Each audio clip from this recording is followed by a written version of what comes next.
Those two I was used to. I'd like to call the order the Thursday, October 6th meeting of the Lee County Zoning Board of Appeals. Would you call the roll, please? Bruce Forrester, Here. Mike Pratt, Here. Craig Burrow, not present, Glenn Hughes, Here. Rex Meyer, Here. Garrett Schoenholz, not present. Okay. The first thing is to do the approval of the previous minutes from the motion to adjourn pursuant to the county board's approval of petition 22-P-1595. Do we have a second? Second. Any comments? Hearing none. All in favor, say aye. Aye.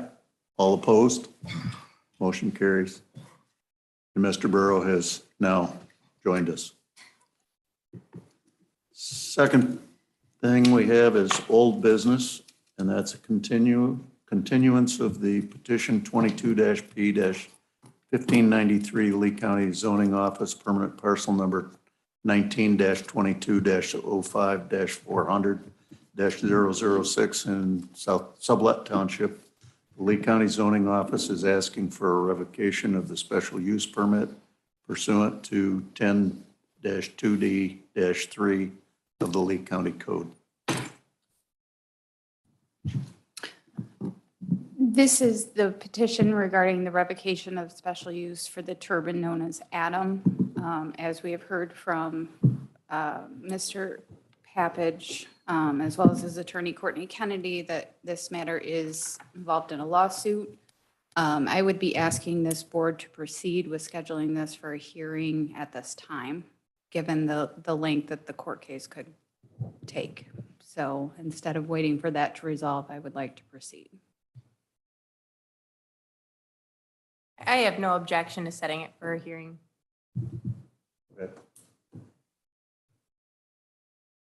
Proceed this evening. Is that what you're saying? Not for this evening. We'll set it at a different time. Okay. If that works for council. I can make the third work. I technically do not come back to work until November 18th. So if we could push it to December, that would work best. However, if you guys want to move on this, I can make the third work as well. I'm not trying to be difficult. I have no problem with December.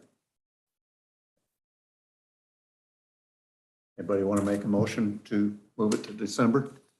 I'll make that motion to continue this petition until, for a hearing in December.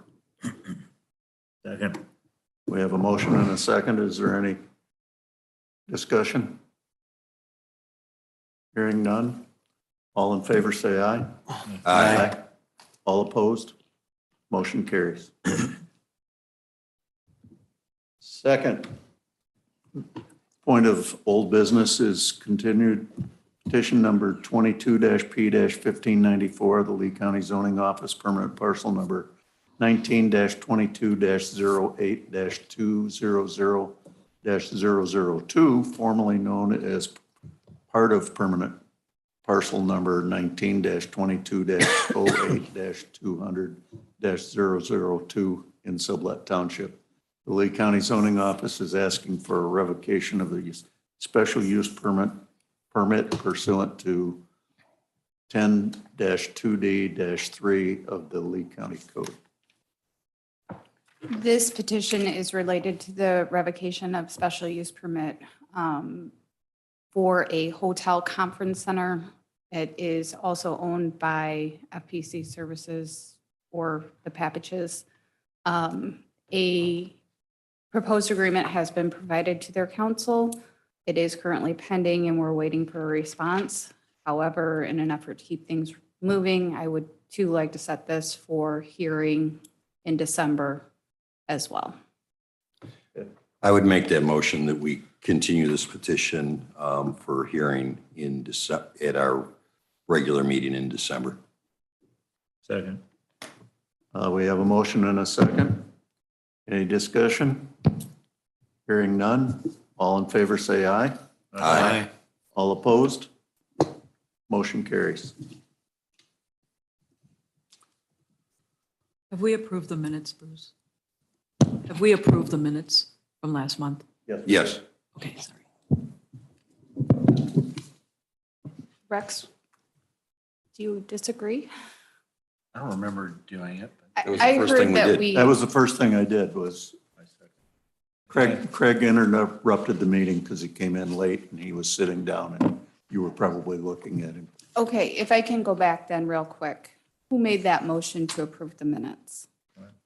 I did. Okay. I second. And then on the motion to adjourn, who made that motion? We've done that. You haven't done that. That we did not do. Okay, No, we did do that. Did motion to adjourn? Yep. that's what I heard you guys do. I didn't hear the minutes be We approved, did the so. approval of the minutes and then we did Oh, yeah, you're right. You're the right. motion to adjourn.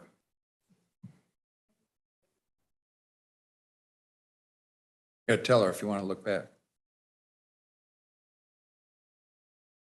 She's going back.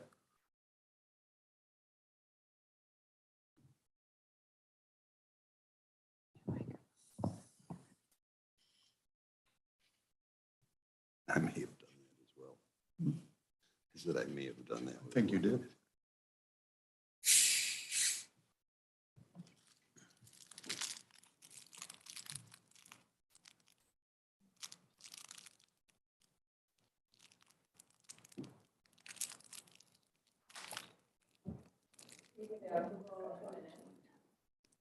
And who made that motion?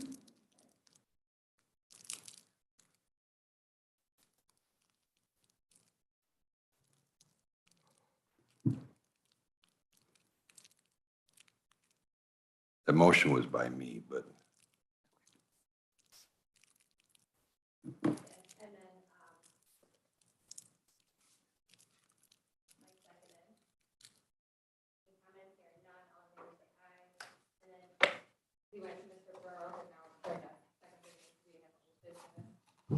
yeah, we didn't do the We adjourn. didn't adjourn it. Okay. So we need a motion to adjourn. So move.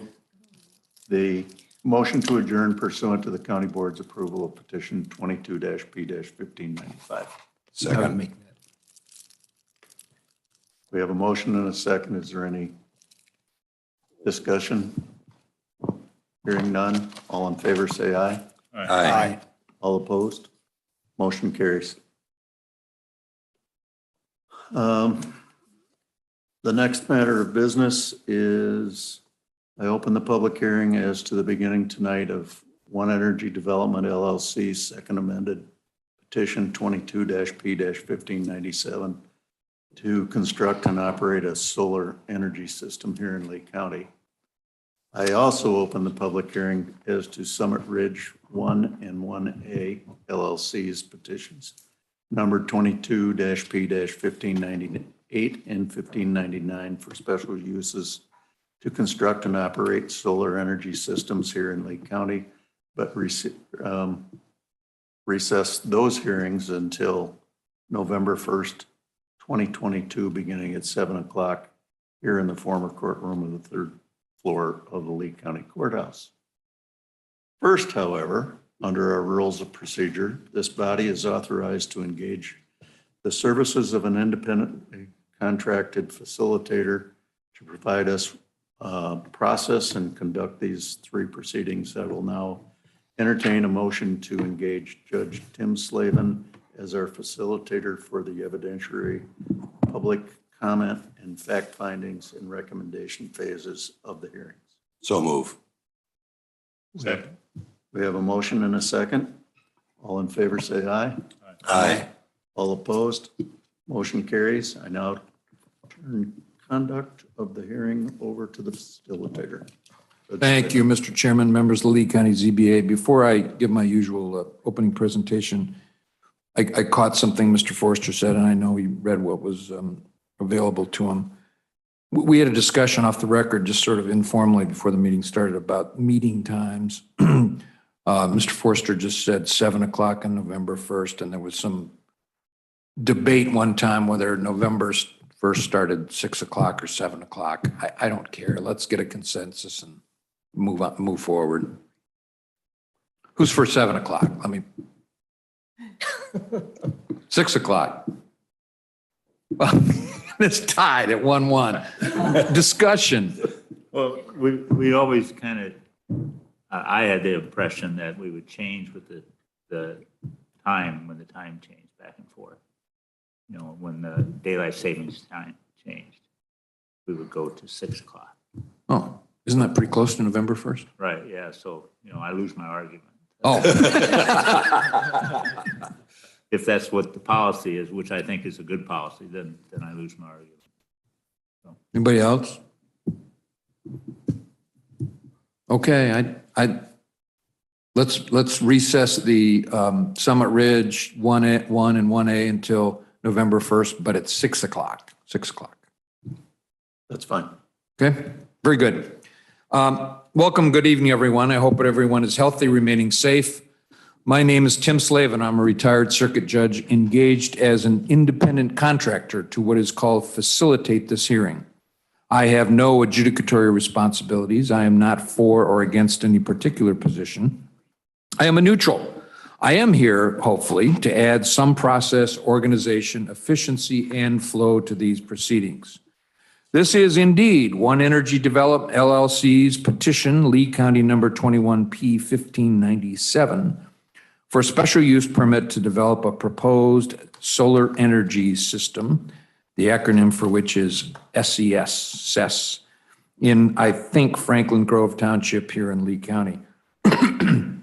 As shown by a certificate of publication, notice of this, excuse me, notice of this hearing was published in the Dixon Telegraph on September 16, 2022.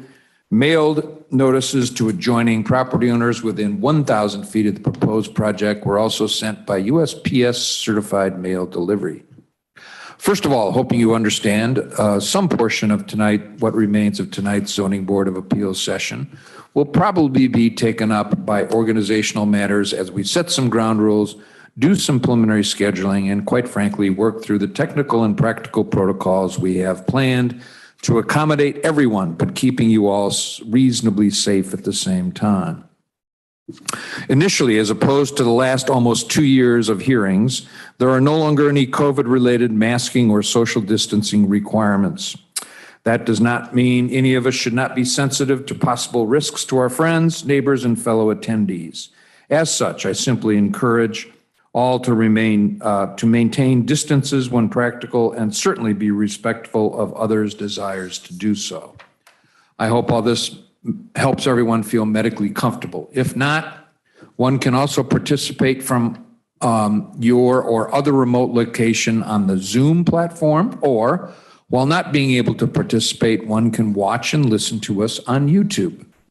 The Zoom meeting ID is 915-3923-9154, and the password is 209840. That meeting ID and password will remain the same throughout this hearing. The Zoom platform allows an interested party to actually participate. It is interactive. One may not only see and hear what is taking place, but when the appropriate stage comes, one may ask a witness questions, call a witness, testify, or give a closing comment. Further, in an attempt to try to be as transparent and inclusive as possible, we are also streaming this proceeding on YouTube. However, YouTube is not an interactive platform. On it, one can only watch and hear what is being said during the hearing, but cannot participate in it. As to YouTube, on your computer or cell phone, use your browser, go to www.youtube.com. In the search bar, type Lee County IL, short for Illinois, Zoning Board of Appeals. Don't be concerned with upper or lowercase letters. That should bring up a list of Lee County ZBA YouTubes. The stars of the show being the gentleman in front of me. Select the date you are interested in watching and listening to, presumably, at least right at the moment, it would be October 6th. And voila, you should be seeing us here in the hearing room. However, please be advised that the YouTube feed will, because of some cyberspace thingies, have a short real-time delay. In case you're not a techno geek, for assistance with any of these things, you may call 815-973-3449, which is your zoning officer, Ms. Duffy's technical assistance hotline. Now, for a bit more substance, as I've alluded, there are two groupings of attendees as this Zoning Board of Appeals moves forward. One bunch I refer to as necessaries. These are people who must, as a practical matter, attend this hearing in person. They consist of your hardworking, practically volunteer Zoning Board of Appeals members, Ms. Duffy, your fine Lee County zoning officer, your county's outstanding and alternative energy coordinator, Alice, petitioner's attorney, Ms. Courtney Kennedy, your adroit state's attorney, Charlie Boonstra, and at any given time, a witness, myself, and finally, but hardly least, our hardworking and skilled court reporter, Callie. The other I will group into what I called interested parties.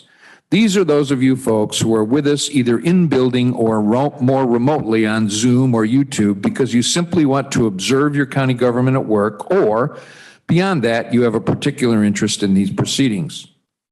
The next process I will try to explain is the process for these interested parties to participate. I emphasize, and please know that everyone will have an opportunity, and I want to provide that opportunity to participate in a manner as orderly and as efficient as possible. There are many possible reasons for an interested party's appearance this evening and during subsequent sessions, whether in person or remotely. You could be a member of the public who is simply joining us as a citizen and spectator. You could be a member of the public who wants to be heard. That does not necessarily mean someone who is absolutely for or against the requested special use, but someone who wants to participate. If you are such a person, you will fall into any one or more three subcategories.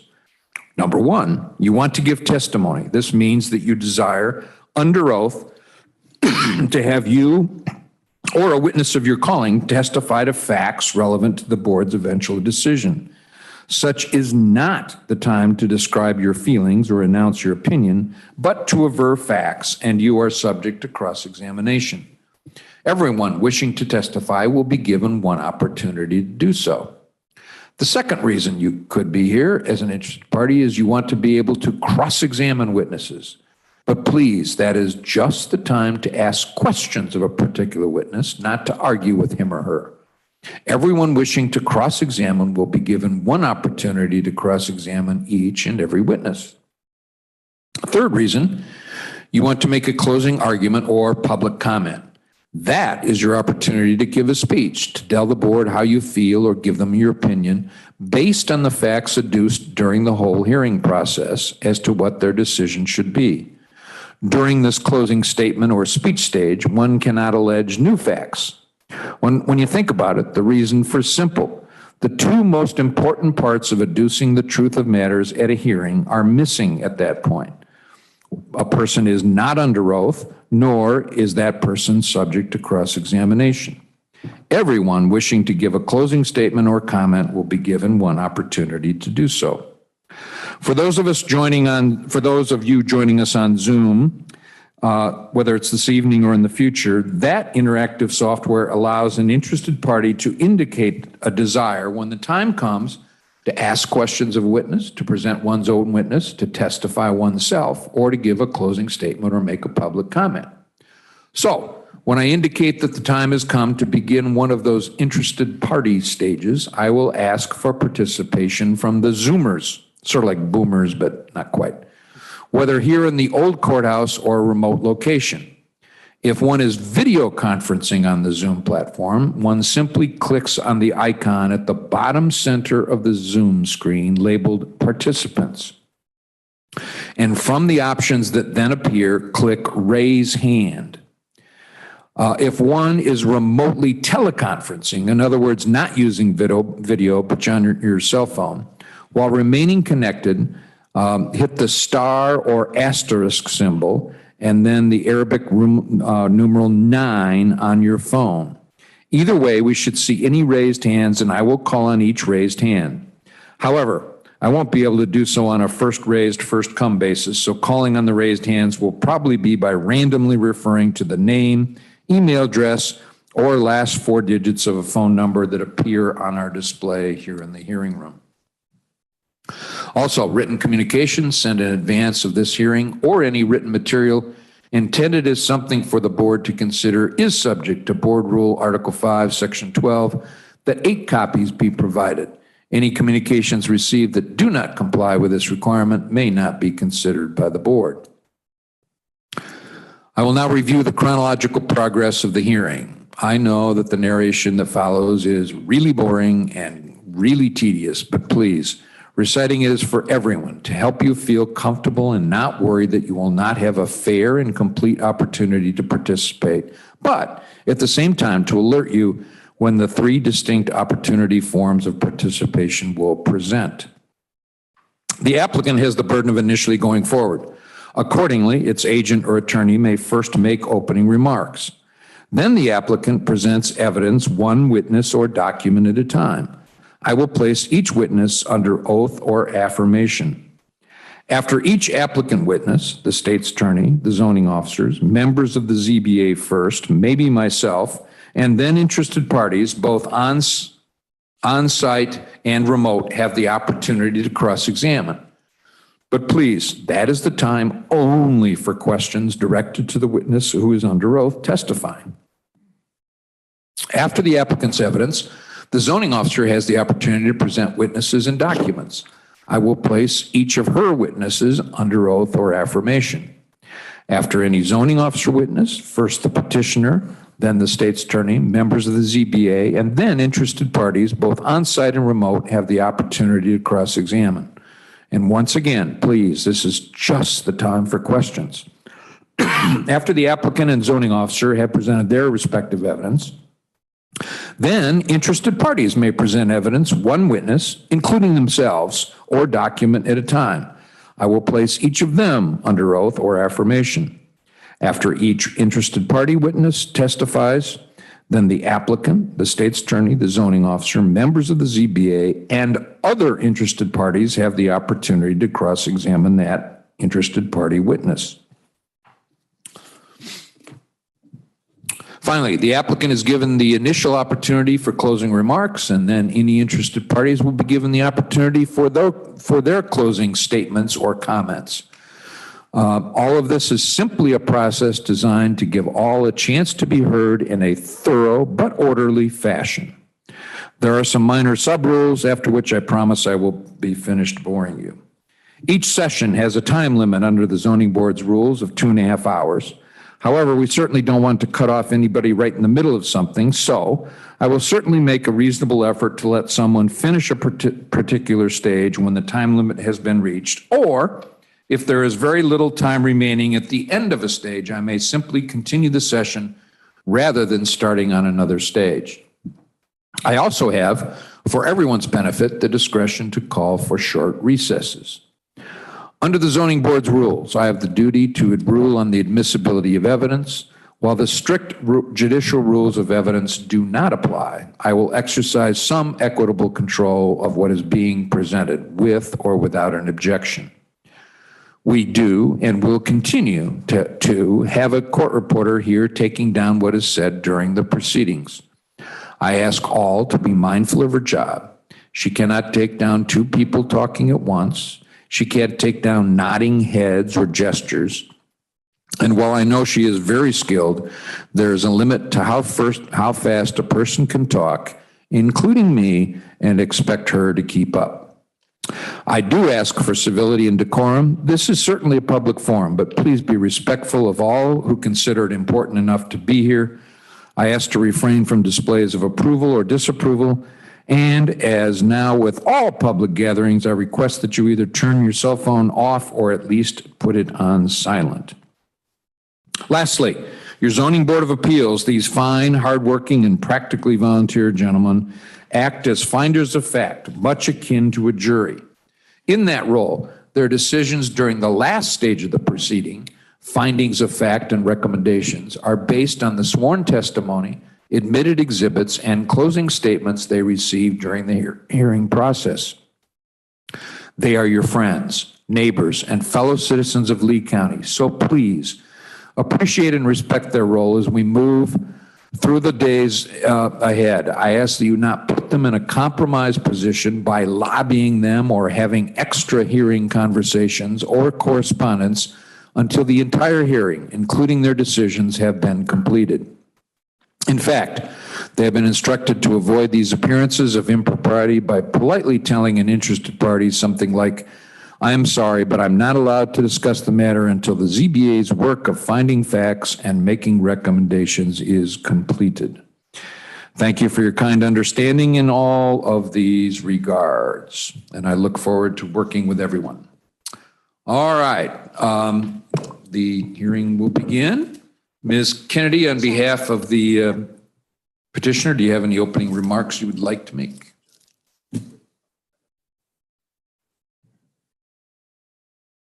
All right, ma'am, Amanda got a question?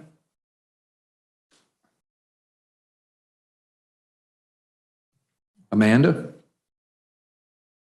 If you can't hear me, you're either, well.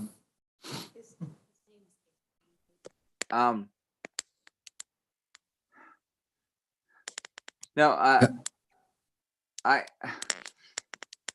You clicked on your, if you're on Zoom, you clicked raised hand, so we're trying to be. can you hear me now? Yep. It's actually asking, I don't know if this is not within court, but I'm asking for another date to be put on for this discussion. You mean you're asking for continuance? Yes, Oh, for what reason? I am actually the owner of where I can't actually discuss. It has to be discussed beyond public matter. I'm not sure what you're saying, but this is a public hearing, and if you can't discuss it, I can't base a decision on something I don't have. So if you're not Okay. willing to give me a reason, then you're. There's a problem with question of residency, and the owner of where the Echo Cat was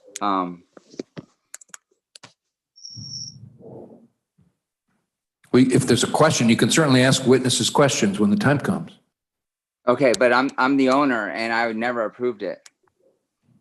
So is that Well, you'll what? have a chance to testify if you wish to testify. Oh. If those are the only, I explained that in my opening remarks. If that's the only reason your request is respectfully denied. Okay. All right, Ms. Kennedy, do you wish to make any opening comments? I do, Your Honor. Make sure everybody can hear me. So, good evening. As Judge Slavin indicated, my name is Courtney Kennedy, and I am here tonight as local counsel for the petitioner, One Energy Development LLC, regarding its second amended petition for special use permit for the construction, maintenance, and operation of a 4-megawatt community solar project called Agalena Solar, located in Franklin Grove Township in Lee County.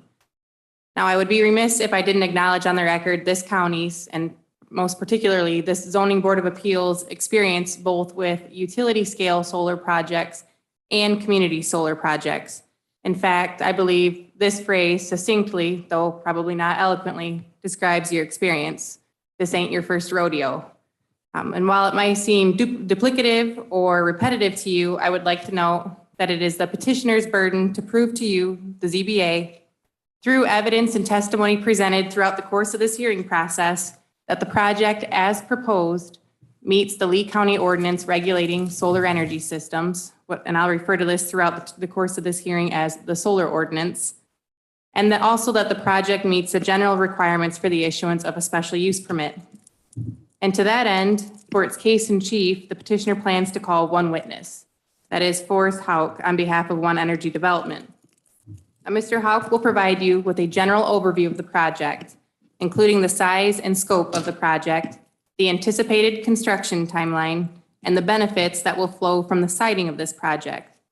Benefits reaped not just by the participating landowner, but by the community as a whole, and even those in close proximity to the project who will have an opportunity to subscribe to this project and receive energy savings. Mr. Hauk will also describe what that subscription process looks like and how it works. And lastly, but certainly not least, I will have Mr. Hauk, much to his chagrin, I am sure, address each of the solar ordinance requirements and how the project, again, as proposed, conforms to those requirements. Therefore, it is my hope at the close of this hearing process, you will conclude through your findings of fact that this project conforms to the solar ordinance and meets each of the requirements for the issuance of a special use permit, and that you will ultimately recommend this project to the county board. And so without further ado, Judge Slavin, I'd like to call Mr. Hauk as our first witness. Please do. Mr. Hauk, you want to step up wherever you feel comfortable? Up here is fine, there's fine.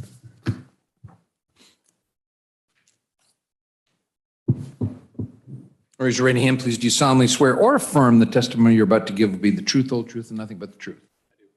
Have a seat.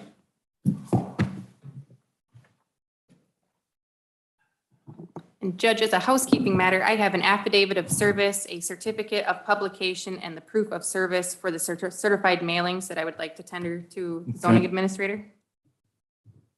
If they're separate, mark them pet 1, 2, 3. If they're all together, pet 1's fine. That one it is. Thank you. Thank you. May I proceed? In just a minute. What'd you say they were? I was zoning. The affidavit of service, the certificate of publication, and then the proofs of service for the certified mailings.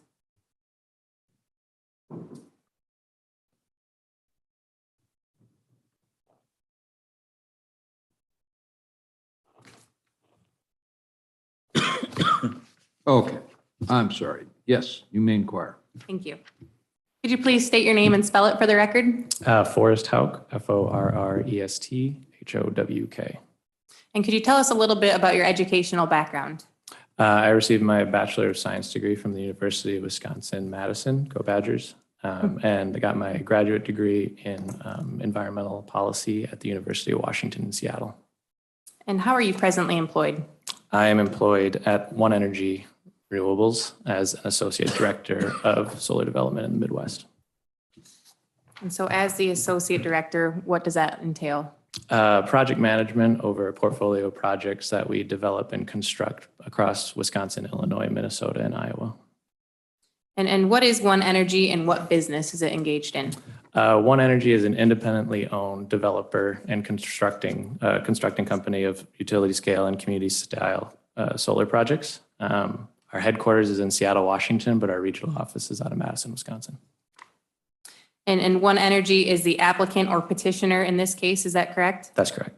And so on behalf of the applicant, do you agree to be bound by any and all proposals, representations contained within any written materials submitted by the applicant, including the second amended petition and the application narrative previously submitted, and any testimony made under oath during this public hearing? I do. And do you personally have any experience developing solar projects? Yes, I've been working for One Energy for 6 years, and my time with One Energy has overlapped with the entire lifespan of this project. And what, if anything, can you tell us about the difference between a utility scale solar project versus a community solar project? So yeah, a utility scale solar project typically is a minimum of 50 megawatts or 250 acres roughly in size, which interconnects to transmission lines that you see along freeways, or I think about them as the freeways of the electricity grid, transporting electrons over great distances. A community style solar project interconnects to the distribution lines that you see running to homes and businesses in your community.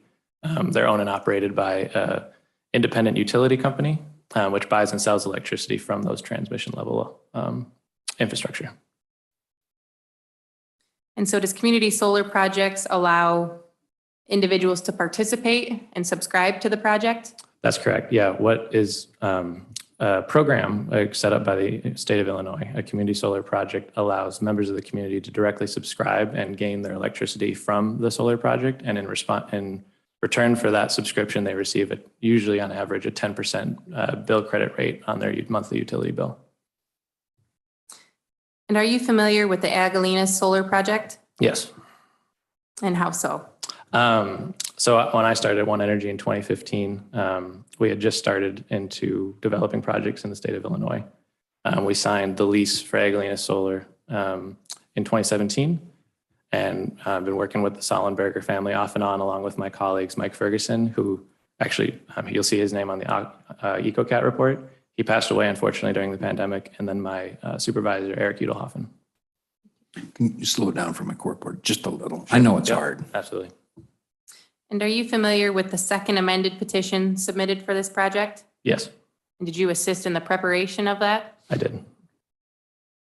And concurrently with the filing of that petition, did you submit a special use permit narrative? I did, yes.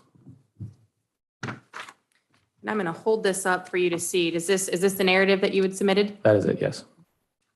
And did you assist in the preparation of that? Yes, I drafted it myself. You want to hold up, you want to mark what you were holding up as pet 4 or pet, no, 2, Yes. because you just marked the other one as a group, sort of a group. Yep. Yeah, okay, great. Thank you. No, thank you. And does this narrative contain project specifics? Yes, And does it address the applicable solar ordinance requirements for this project? that is correct.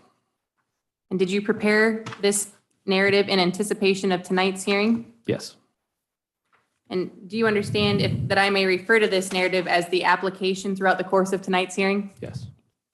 Judge, at this time, I'd like to admit Petitioner's Exhibit 2 into evidence. Done. Thank you. And so in this application, where the applicant has used the word shall, does that indicate an intent to be bound by those provisions? Yes, And you understand that that would be a mandatory requirement then? that is correct. Thank you. Is this proposed project located in Franklin Grove Township, Lee County? Yes, And the proposed project is situated on a 112.81 acre parcel, yeah, that's correct. but the company has leased approximately 30 acres for the actual site. Yes, And to be clear throughout this hearing process, you understand that I will refer to the entire 112.81 acre parcel as the project parcel. Is that correct? understood. And let's refer to the 30 acres, the actual proposed site, as the leasehold area. Is that fair? Understood. Can we use development area, because that's what I think they used in their narrative, Okay. Development area. I think. I think that's correct, yeah. Yes, thank you. Sir, it's not your time to speak, I'm sorry. What is the current use of the project parcel? It is currently farmed in a rotation between corn and soy. And is that the same for the development area? Yep, the entirety of the development area is within the currently farmed acreage. And tell me about the neighboring or adjacent parcels to that project parcel. Yeah, so the 112 acre parcel spans from Reynolds Road down to the highway. When we worked with the Lee County GIS team, they identified 22 neighboring landowners around that 112 acre project, which is who we sent out notice to with the certified mailing. So it was without 1,000 feet from the 112 acre parcel, not 1,000 feet from the 30 acre development area. And in your opinion, if this project is approved, will the remaining 82.81 acres still be able to be used for crop production? Yeah, we've designed it with that intention. As part of the feedback we received at the community meeting, I spoke with the tenant farmer that currently farms the parcel. And in recognition of that conversation, we redid the proposal to put the access road outside the fence boundary and then also incorporate a turnaround area off of Reynolds Road. So that way we'll be improving the existing farm access road and then allow a buffer on the outside of the fence for them to get their equipment around the project to farm south and east of it. Thank you. And in your experience, is the siting of a solar project still an agricultural use? Yeah, the way I personally look at solar projects is we develop and design them to be a temporary use, with this, everything in the project designed to be removed at the end of the solar project's useful life. What type of panels are to be used or proposed to be used for this project? Yeah, so this project would be using bifacial solar project or panels. Projects that we use, or panels that we used when I first started with One Energy, were monofacial, meaning they had glass on top and then a plastic backsheet on the backside. These bifacial panels have glass on the top, an aluminum frame, and then that same tempered glass on the backside. And when the panels tilt over the course of the day, it allows them to absorb energy from the sun, both on the front and back side of the panel. And what are the dimensions of those panels? A bifacial panel is approximately 7 feet long and 3¼ feet wide. And approximately how many panels are estimated to be utilized for this project? For this 4 megawatt project, using the current assumption of module wattage in the market right now, we anticipate 11 to 12,000 panels. And are these on a fixed mounting system or tilt? This would be a single axis tracking system. So the rows would be oriented in a north-south configuration, which would allow them over the course of the day to tilt in the morning 52 degrees to the east. At noon, they'll be in a tabletop position, and then west 52 degrees in the evening. And how will they be fixed to the earth? They will be fastened to a racking system, and that racking system is then affixed to steel piles that are driven into the earth. Will the equipment and structures exceed 12 feet in height? No. Do you anticipate utilizing concrete foundations for this project? Only for the transformer pad, which is required by the National Electric Code. And do you commit to having an Illinois licensed professional engineer certify that the foundations are within accepted professional standards? We do. And do you commit to providing a copy of that certification to the zoning administrator? We do. You referenced earlier in your testimony that you provided notice of tonight's public hearing to adjacent landowners to the project parcel. Is that correct? That's correct. And was that by certified first-class mail, return receipt requested? That is correct. Will the project comply with any applicable local, state, and federal regulatory standards? Yes, all of them. And that includes the National Electric Code? Yes.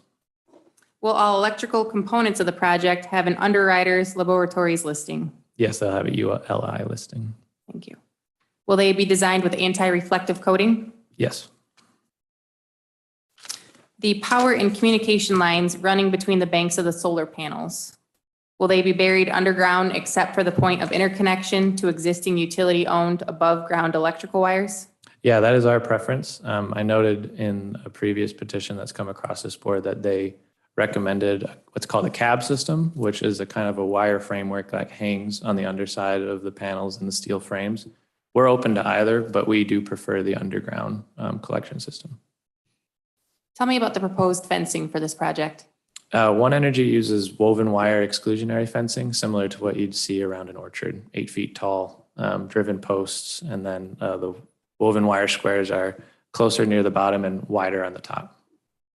And will this proposed fencing contain appropriate warning signage? Yes. And will that signage be in compliance with the National Electric Safety Code? Yes.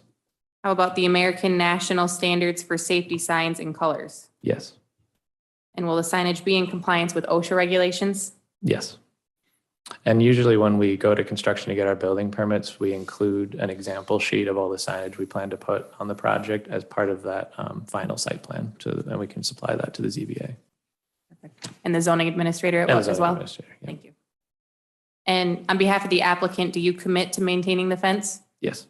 I think it is actually required by the National Electric Code that the fence be maintained. Now, the solar ordinance has various setback requirements. Are you familiar with those? Yes. And does the project comply with those setback requirements? Yes. We've even gone beyond the required setbacks in the ordinance, doing 400 feet from any outbuilding rather than just adjacent dwellings. And then I believe the inverters are almost double the requested setback in the ordinance. They're about 900 feet from any participating dwelling.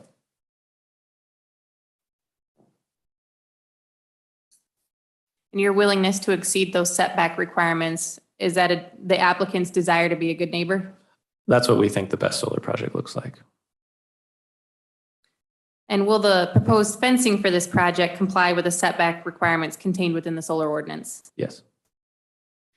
And in the application, now marked as Petitioner's Exhibit 2, did you include a site plan for the project? We did. I also brought larger printed out copies, so they're a little bit, oh, and so did you.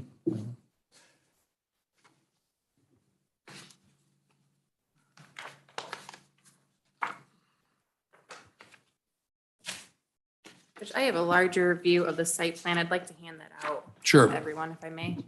Mr. Huck, is what she's handing out, rather than mark as an exhibit, do you assure that what she's marking is just an enlarged copy of the site plan? It's an accurate reflection, in other words, it's an accurate reflection of what's in your narrative? That's correct, yep.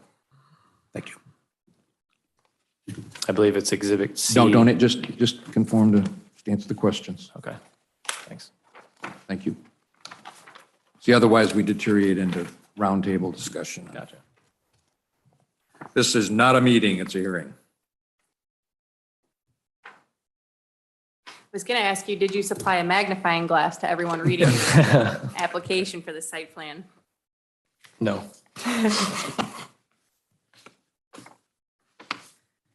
Does the site plan show the proposed setbacks, structures, right-of-ways, road surfaces, and underground or above-ground electrical lines? Yes. And the application also includes another map that shows the existing conditions for the project parcel, is that correct? That's correct. And does that include the parcel boundaries Yes. and the general topography of the site? Yes. Will Knox boxes and keys be provided at all locked entrances for emergency personnel access? They will. And what lighting is proposed for this project? Currently, the project is not designed with any lighting. And if any lighting is to be utilized, will it be shielded and downcast? Yes. Will there be any noise generated by this project? The noise-making instruments at the project include the inverters, which translate the direct current into alternating current. They make the sound equivalent of a dishwasher. And so they are inaudible at about 150 paces. And so remind me where those inverters placed. They're located in the center of the project along the western boundary along the road access. So the maintenance technician can access it throughout the site.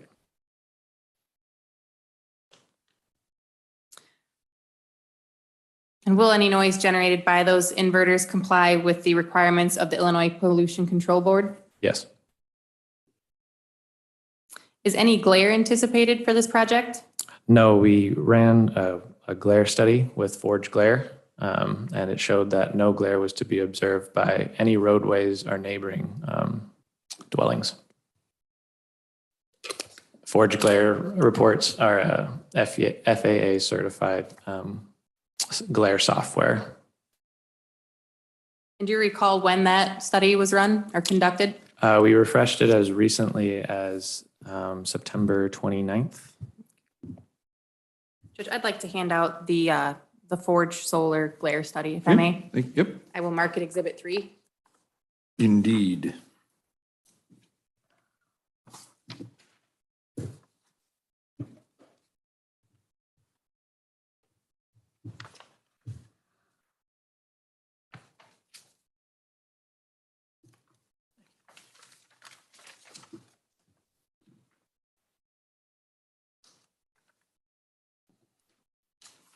Thank you.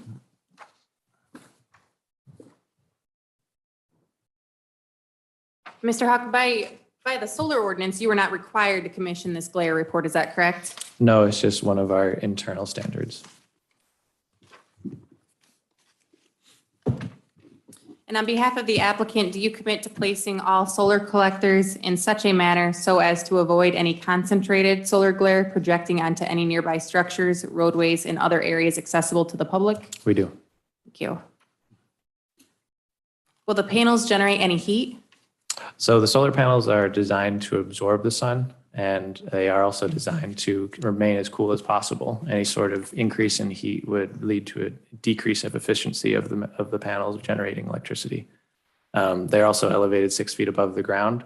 So over the course of the day, the glass, just like the windshield on your car, does warm up, but because it's 6 feet off the ground, with air moving above and below it. There is no noticed measurable increase in temperature. And so it will not generate heat, is that No. correct? Thank you. Will the panels or the project generally change the weather patterns in this area? No. Are any odors expected or anticipated with this project? No. What about any vibrations? During construction, the foundations of the projects are driven in with a pile driver. And so during that time of construction, which usually spans about 3 to 5 days, the steel piles will be driven into the earth, which does cause a vibration at the location of the piling. Distant, it is heard, but it doesn't cause a vibration off the project development site. And so that would be temporary, just a 3 to 5 day period? Typically, that's what it takes for a project of this size to have its piles installed, yes. What about after the project is constructed? Is any vibration expected? After construction, no. What about any shadow flicker? No. Any emissions of any material or substance anticipated with this project? No. Are you familiar with the screening requirements contained within the solar ordinance? Yes. And on behalf of the applicant, do you commit to adhering to the screening requirements contained within the same? We do.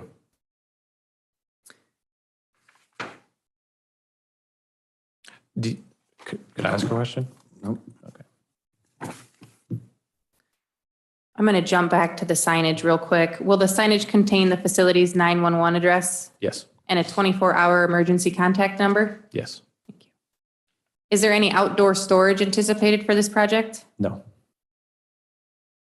Not after construction. During construction, there'll be a temporary construction office on site. And how long is construction anticipated for a project of this size? Typically 3 to 5 months. Do you know when construction is anticipated to begin? Best case scenario would be for this project to be constructed in the summer of 2024. And what can be expected during construction? Any increased local traffic? Yeah, typically you'll see the access drive along the western boundary. We'll use that agricultural turnaround area as a parking area for folks working on site. A project of this nature usually requires 6 to 12 flatbed deliveries for the equipment and material to be constructed on site. Traffic and construction is limited to normal daytime operation hours. And after construction is completed, will there be any increase in traffic expected? Once operational, the only 2 individuals on site would be an electrician technician who would check on the project on average once a month to make sure all the panels and inverters are functioning as they should. And then a second would be the vegetative maintenance technician who would come in more regularly at the beginning of the project to help the native plants and grasses get established, and then more at a quarterly basis after year 3. The solar ordinance contains a requirement that construction activities shall commence no earlier than 6 a.m. and no later than 9 p.m. Do you commit to adhering to that requirement? We do. Are there any particularly identifiable fire or explosion hazards associated with construction or operation of this project? No. In working with electricity, there is always the chance of arc flashing or fires occurring in that manner. But it's something that the staff that is constructing the project is trained and certified to deal with. During construction, how will the applicant intend to gather and dispose of human waste? Typically, there's 1 to 2 porta potties on site for a project of this size. And will there be any hazardous materials and quantities that trigger any regulatory requirements with respect to emissions or waste? No. And you mentioned earlier in your testimony that you hosted a community meeting for this project. Is that correct? That's correct. Do you recall when that took place? August 23rd. And where was that meeting held? The Franklin Grove Library. And do you recall how many attendees? 6, including Alice. And did you notify all persons who owned real estate adjacent to the project parcel and those within 1,000 feet of the same? Yes. And was that by regular first-class mail? Yes, regular first class, not certified. And at that community meeting, did you present a copy of the site plan? We did, as it was currently designed. And at that meeting, did you discuss an explanation of the project generally Yes, and the anticipated construction schedule? yes, What about the landscape and screening plan yes, and the decommissioning plan? yes. Did you conduct any further community outreach regarding this project? Yes, I called and spoke with the mayor of Franklin Grove. And what result or outcome, if any? They expressed enthusiasm for the project. And to the best of your knowledge, has the village of Franklin Grove taken any official action regarding this project? Not that I know of.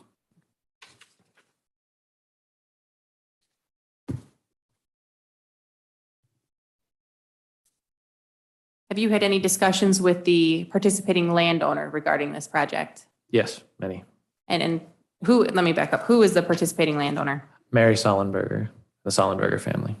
And did she write a letter, She did. and is that supporting the project? It does. I'm going to hand this letter out. I'm going to mark it as Exhibit 4.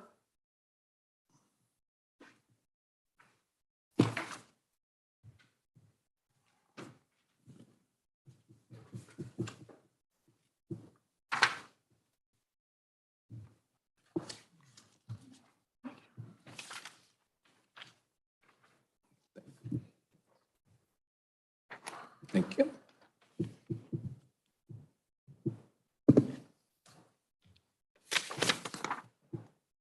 And this letter that I've handed out, is she expressing support for the project? She does.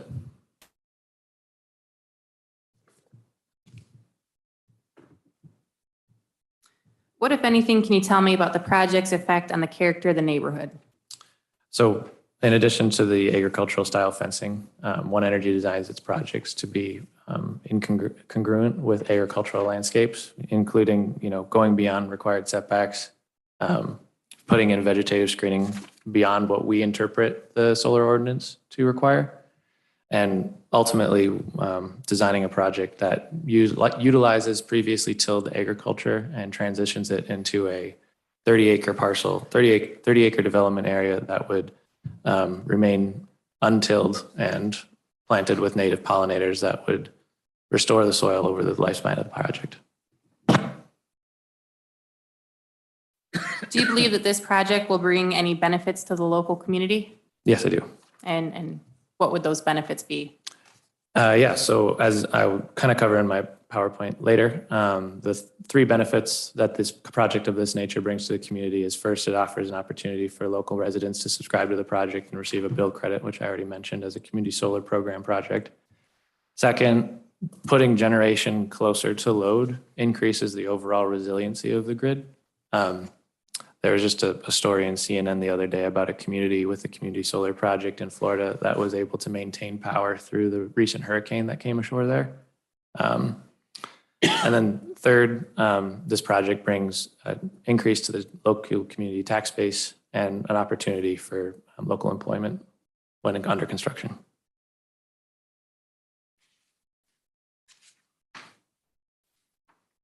And so you've referenced local residents and their ability to subscribe to the project. How exactly does that work?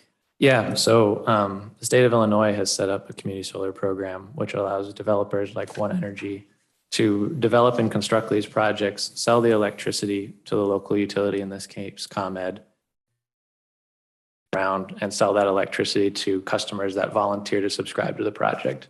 No one is required to buy electricity from this project. It's an opt-in program. But when you do opt in, you are able to secure a slightly discounted electricity rate for that portion of whatever you choose to subscribe to. And so I assume that there's some level of outreach that takes place to generate people subscribing to the project. Is that correct? That's correct. And so what happens if there's not enough people to subscribe to a project like this? Yeah, so One Energy and the program that Illinois has designed is you receive a renewable energy credit for this project only if the project is fully subscribed. If you do not meet your full subscription requirement, you do not receive the full value of your renewable energy credit. And so generally, would One Energy be responsible for generating subscribers? Yes, that's correct. We typically, it's not something we do in-house, but we hire a contractor who manages subscription. And it's certainly in One Energy's best interest to to generate subscribers. Is that fair? Yeah, without full subscriber, the full value of the project is not realized.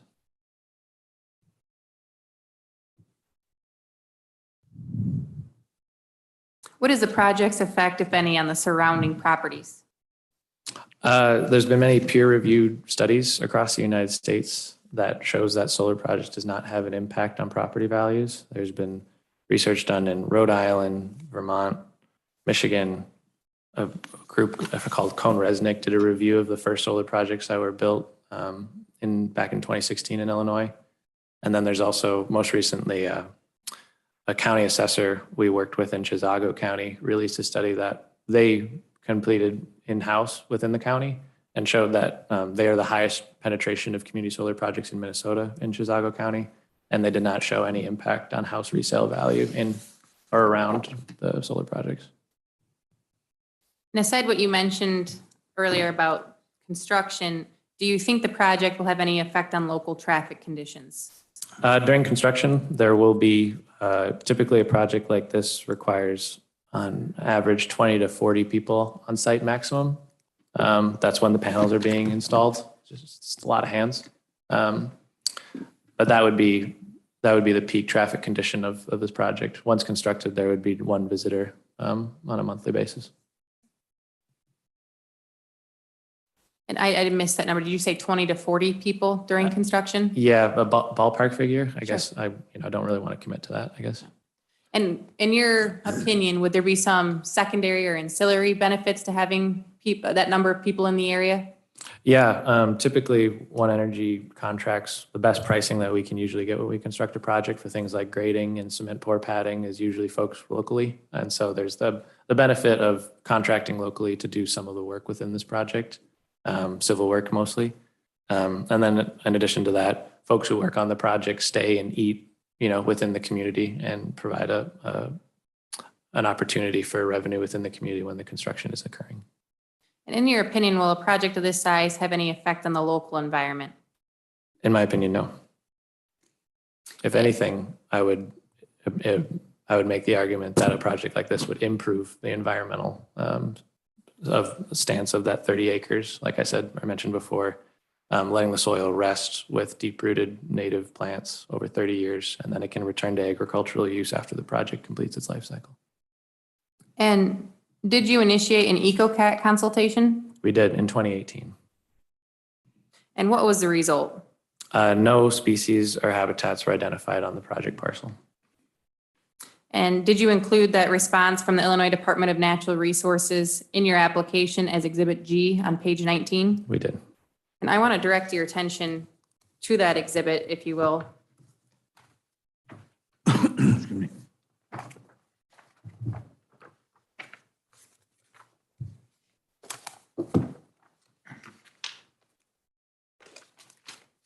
So on this exhibit, it notes, and I'm going to read it. This consultation is valid for 2 years. If the project has not been implemented within 2 years of the date of this letter, any of the above listed conditions develop, a new consultation is necessary. So looking at this EcoCat report that's included in the application, it's fair to say that it's expired. That's correct.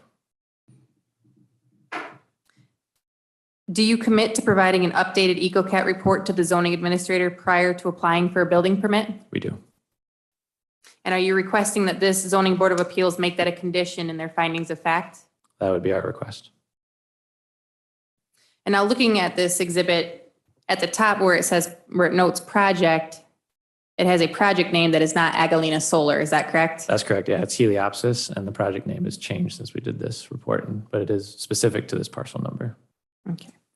And the address that's listed for this EcoCat on this exhibit, what can you tell me about that? Yeah, so the EcoCat program that's offered by the Illinois Department of Natural Resources, you type in a latitude and longitude, and then it auto-populates the nearest available street address. Because this farm access road and this parcel number does not have a street address, it must have defaulted to the address nearest to it. And that would be 1791 Reynolds Road, Franklin Grove, Illinois? That's correct. And the map that's provided on this exhibit, does that show the actual site of this Agalena solar project? That's correct. And so to the best of your knowledge, this consultation was performed for that specific site, this development area. Is that correct? I believe it's at the parcel level, actually. Oh, the project parcel? Yeah, project parcel. Thank you.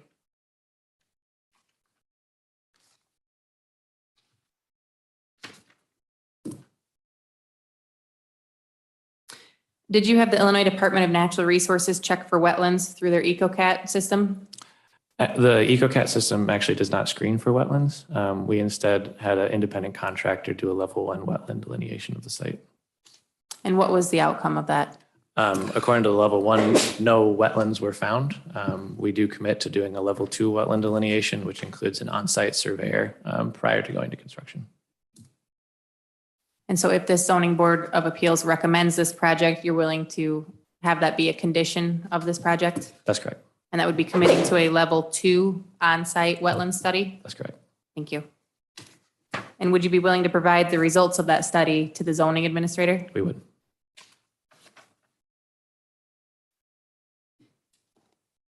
On behalf of the applicant, do you commit to using industry best practices for this project? We do. And the site plan that's included with the application, does it show existing property lines from the exterior boundaries of the project? It does. And does that include adjacent landowners' names and their current uses of the property? It does.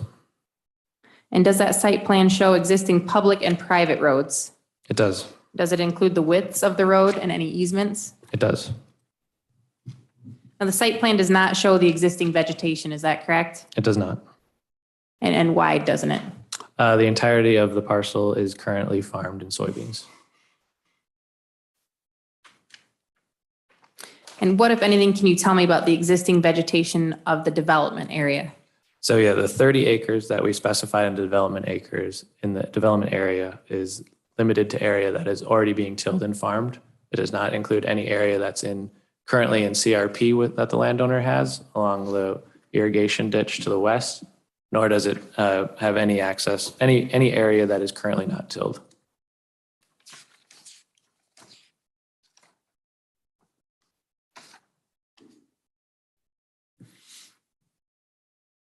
So the ordinance requirement, the solar ordinance requirement that requires you to state the existing vegetation, including the percent of coverage, how would you answer that? I would describe it as 100% farmed. On cropland? Cropland, yeah. For the development area, is that The correct? development area, Thank you. yes. And if I look at a map of the project, I see a couple waterways, is that correct? That's correct. And are you intending to build in those waterways? No. Does the site plan show any waterways, streams, and rivers? Yes, Thank you. Does the application contain a copy of the current FEMA firm map for the development area? it does. Does the application contain surface water drainage patterns? It does. What about subsurface drainage lines? We have a preliminary map that was hand drawn from the landowner, which was their best guess of where the drain tiles would be. We planned and commit to doing a drain tile survey on site prior to construction. These projects, the steel piles that serve the foundation are spaced 20 to 25 feet apart. So once we know the location of the drain tiles, we can design the project. So with that leeway north-south, so no steel piles would hit or strike a drain tile that is surveyed. Does the application contain mapped soils according to the Lee County Soil Survey? It does. What about existing pipelines and utilities? No existing pipelines or utilities are on the project parcel. Thank you. And the site plan shows the location of the solar panels, is that correct? That's correct. But it does not include the spacing of the panels, is that fair? That's correct. And what, if anything, can you tell me about the proposed spacing of the panels? The project as currently designed would have 30 to 33 rows of north-south array panels. And each row, the pile to pile spacing, but from row to row would be 25 feet. And then when you take into account the 7-foot solar panel on top of that racking, the space from at noon when it's at a tabletop formation, the space from panel to panel would be roughly 18 feet.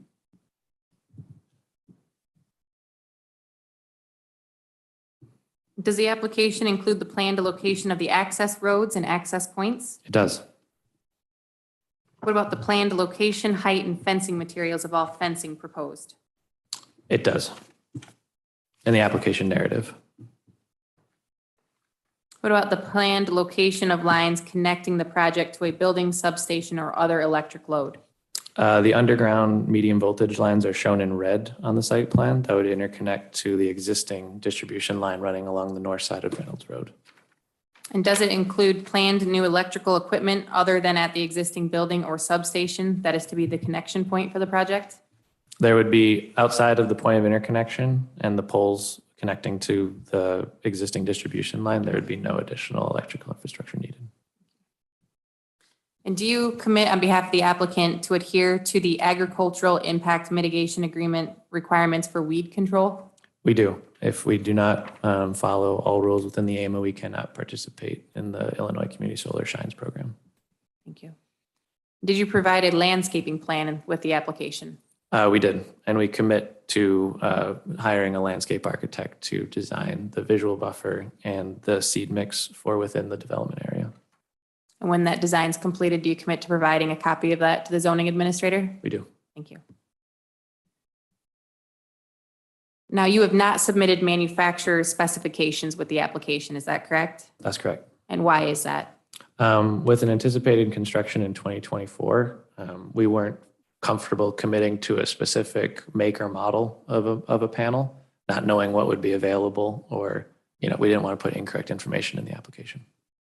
And do you commit on behalf of the applicant to providing the manufacturer's specifications for all project modules at the time you apply for a building permit? We do. And we also commit to using solar panels that are certified as Tier 1 manufacturing panels by the Department of Energy. And what does Tier 1 mean? It's a measurement by the Department of Energy identifying manufacturers that meet certain standards. There's Tier 1, 2, and 3, 1 being the highest. Thank you. With your application, have you detailed the connection and interconnection details of the project? We have. So we touched on this earlier when I discussed the glare report that you had commissioned, but is the project located within 500 feet of any airport or any approach zones of an airport? It is not. So therefore, is it safe to assume that no solar glare hazard analysis tool was required? That is correct. We also screened the project with the Federal Aviation Administration and received a letter of determination of no hazard. Sure. As a side note, we developed a project on the Middleton Airport outside of Madison. So the FAA has began permitting these projects directly upon airports, as long as you do the SHAT. Have you provided a fire protection plan with your application? We have. And you mentioned earlier in your testimony that there's a remote possibility of some arc flashing. That's correct. Okay. And do you commit to working with the local fire department, to provide any training? Yeah. Yeah, we usually, once we get our final IFCs, which is the final design for build, we would share a paper and a DWG, like a shape file with the local fire department. And then usually we walk them through the project before it's energized. Will the project be located, designed, constructed, and operated so as to avoid and mitigate any impacts to wildlife? Yes. Do you agree to enter into a road use agreement with the county and any impacted townships if necessary? We do. And are you familiar with the consulting fund requirement in the solar ordinance? We are. And do you agree to post money into that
Last time you voted against it? Because it was going to be 3-2.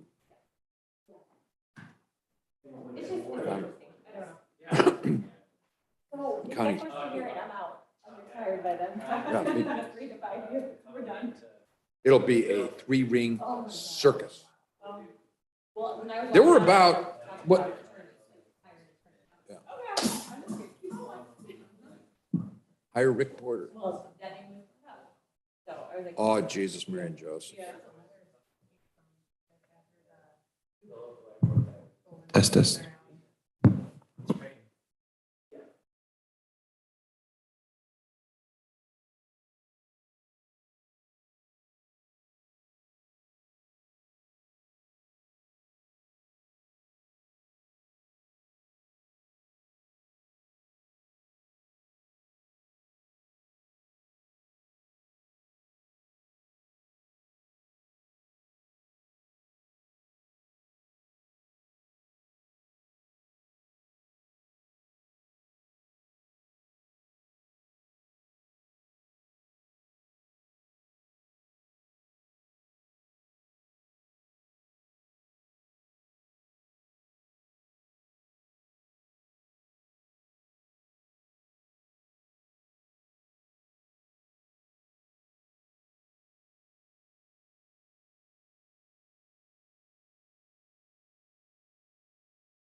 Back on line, so.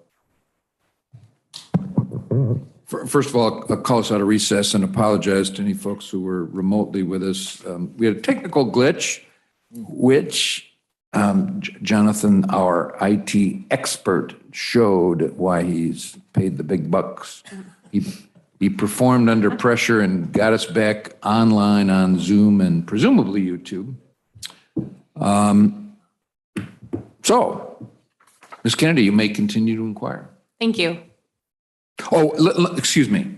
If this happens again, so we don't have to publish in the paper and renotice everything, is October 12th still okay with you, Mr. Forster? Yes. Mr. Burrow? Mr. Hughes? October 12th is what day? Just a minute. That's a fair question. Wednesday. Wednesday. Yeah, I believe so. Let me believe check to make sure you If were. I had it as okay on my earlier, You did. Yes, Okay. Yes, you did. October 12th, yes. And okay with you, Mr. Pratt? Yep. Mr. Meyer? Yes. That covered everybody? Yeah. That looked like a full house. Okay. So if this happens again, so that we don't have to republish, and we go offline, the next date will be October 12th, Wednesday, starting at 7 o'clock here in the third floor of the courthouse, the old Lee County Courthouse. And the Zoom and YouTube information will be the same. Sorry about that. Go ahead. Thank you. Mr. Houck, I believe I asked you if you were familiar with the provisions in the solar ordinance relating to the consulting fund. Oh, yes. And yes, you're familiar with those? Yes, we're familiar with it. It's not something we typically do for a project of this size. Typically, my experience with consulting funds are more on utility scale projects. But I am familiar with that clause in the ordinance. And nevertheless, do you agree to post money into the consulting fund as determined by the Lee County engineer? We do. Do you intend to enter into the agricultural impact mitigation agreement with the state of Illinois? We do.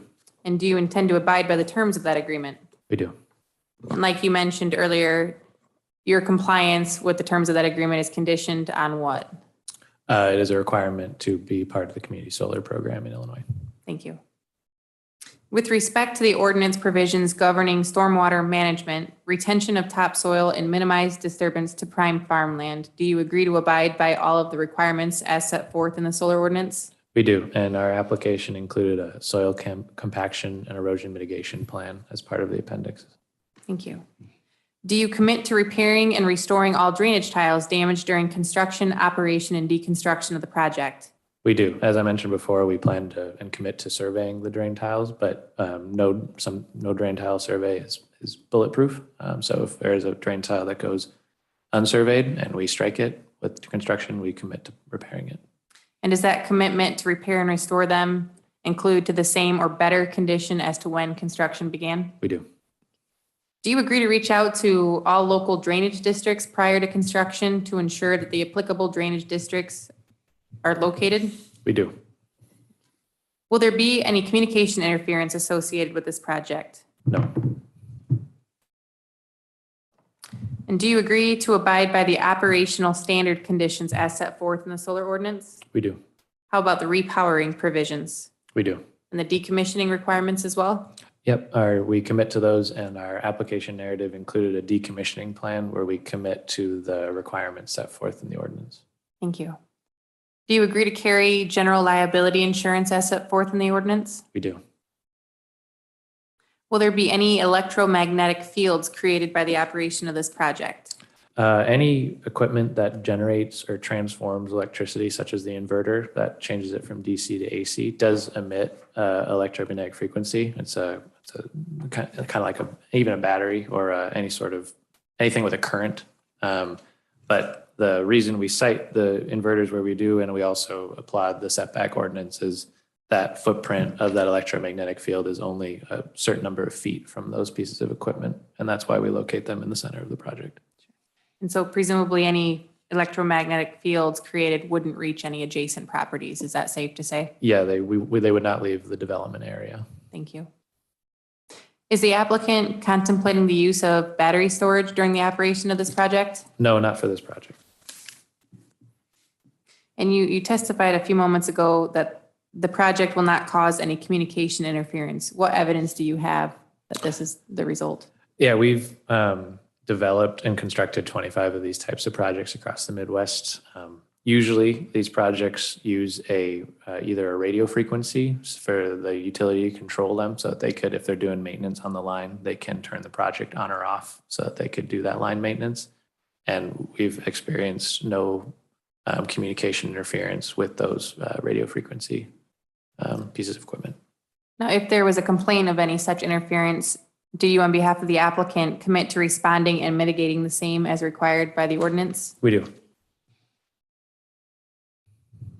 And it's my understanding that you have a PowerPoint presentation to present tonight. Is that correct? I do, yes.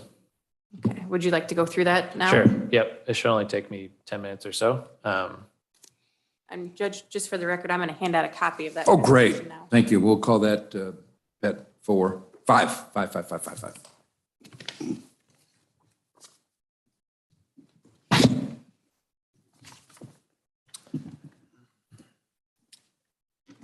Yeah, thank you, Judge, and thank you, Commissioners, for the. Oh. They want to be able to follow along with you. Gotcha. Thanks.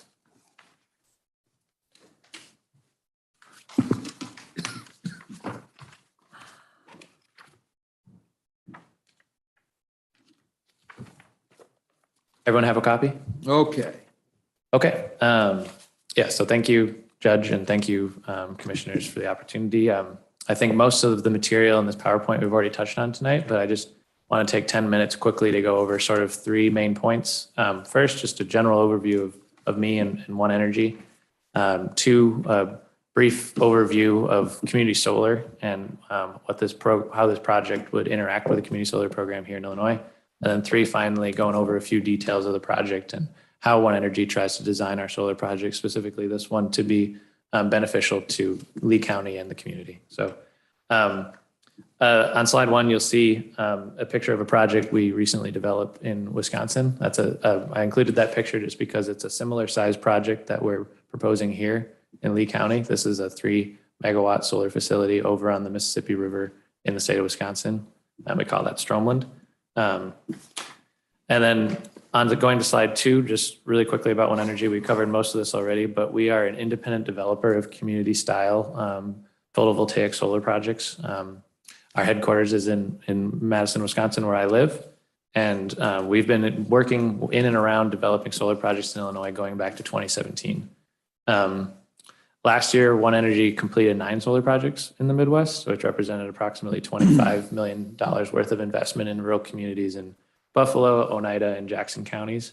At the peak, those three projects employed about 50 people on each site. I'm going to slide 3, just a quick overview snapshot of One Energy's footprint in the Midwest. As I mentioned, our headquarters is in Madison, Wisconsin, which is represented by that star. And since we've opened that office in 2015, we've completed 25 projects across the Midwest, the majority of which have been in Wisconsin, but we've also done 3 projects in Illinois. Those 25 projects add up to a cumulative total of 75 megawatts, and I just wanted to point to that number. As we talked about earlier about utility style projects, which each project is 50 megawatts, we've done 25 projects that add up to 75 megawatts. So each project is roughly 25 acres in size, and approximately, similar in size to the project that we're proposing here. The 3 projects we developed over 30 sites in Illinois, but after the first bill passage, and I'm sure you are all familiar with, only 3 of those sites were rewarded out of the lottery that was ran in 2017 and 2018. And those 3 sites, 2 of them are in McHenry County and 1 is in Ogle County, which I just wanted to highlight there on the map.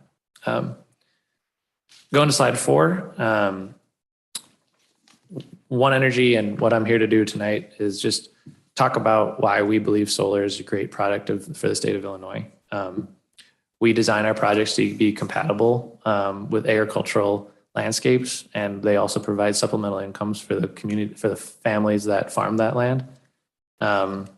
Solar, every energy has its pros and cons. One of the great things about solar is that once it's built, it has zero fuel risk. So, the great thing about natural gas or coal is that it's reliable and firm when you call upon it, but its price variability does change. I know how much it cost to heat my house with natural gas last year.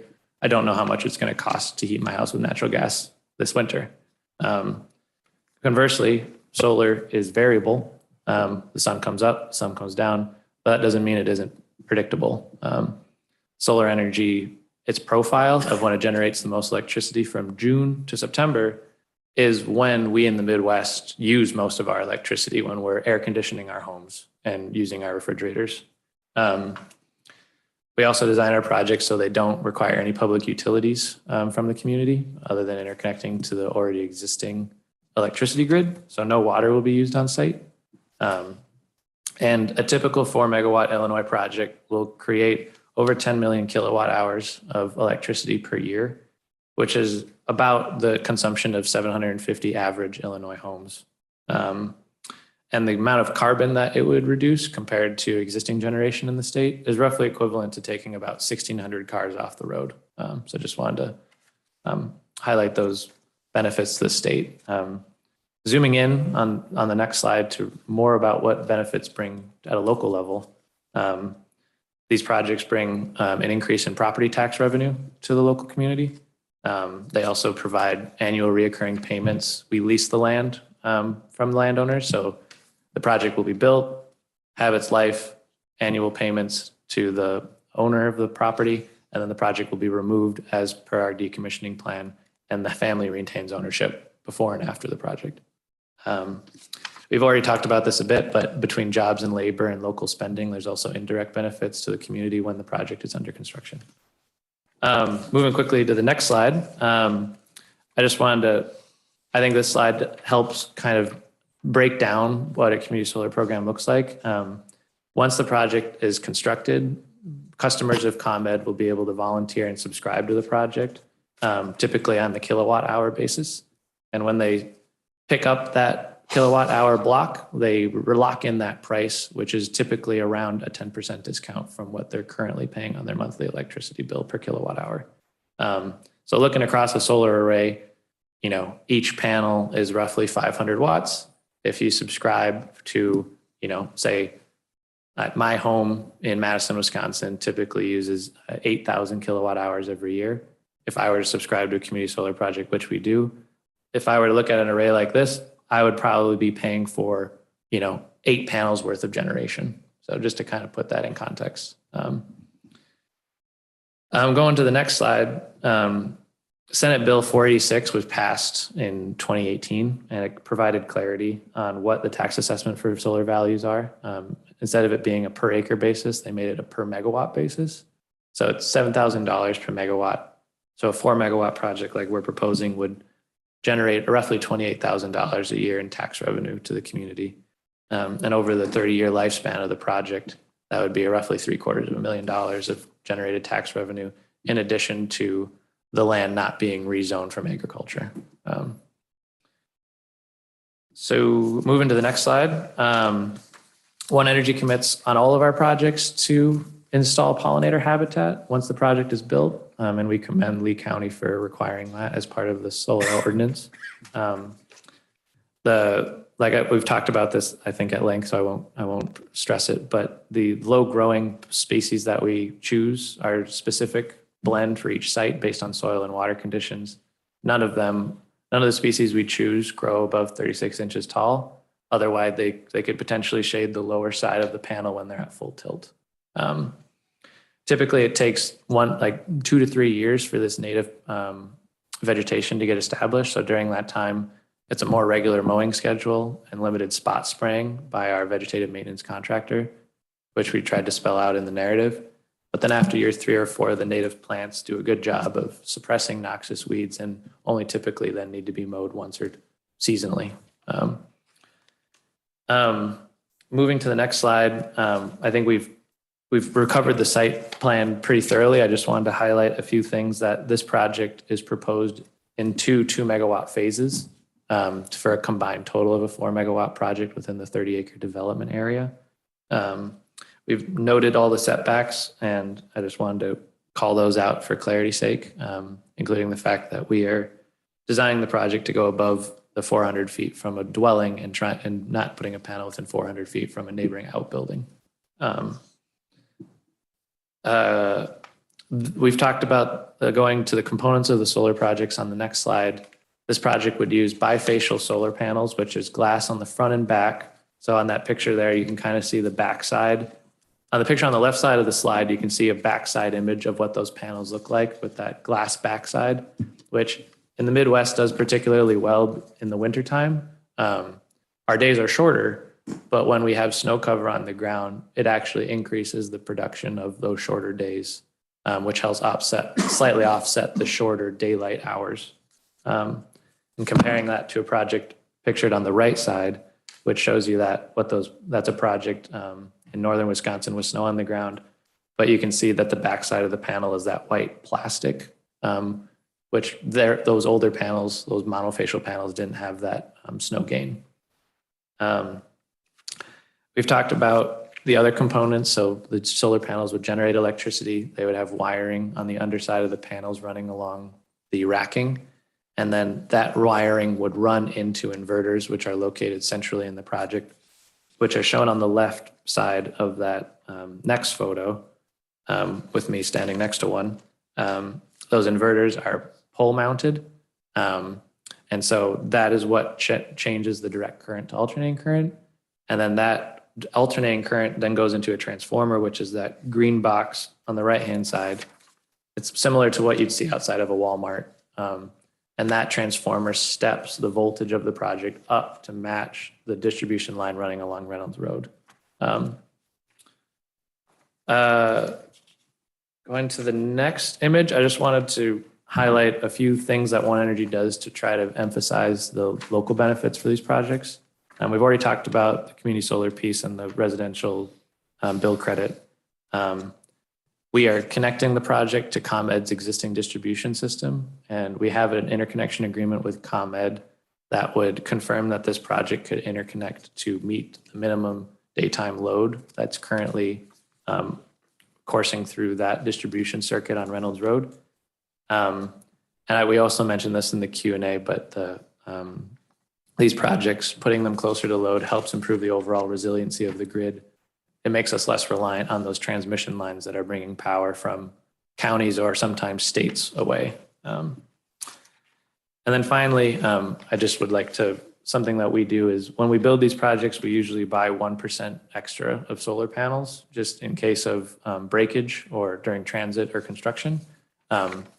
If that 1% is not spent breaking it, our internal company policy is to donate those panels to a local nonprofit or school.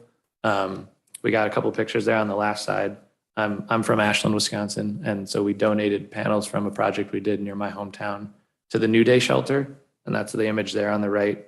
And then the 4 kW system on the left there is something we installed behind the Jackson Middle School.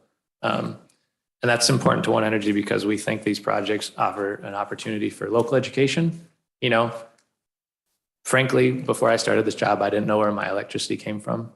And building projects like this in communities and then doing this panel donation program to give folks an opportunity to see hands-on experience of we can generate our own power is something that One Energy is committed to as a company. So just wanted to highlight that. And then for reference, the last slide is just a list of all the agreements that we've committed to in our permit narrative.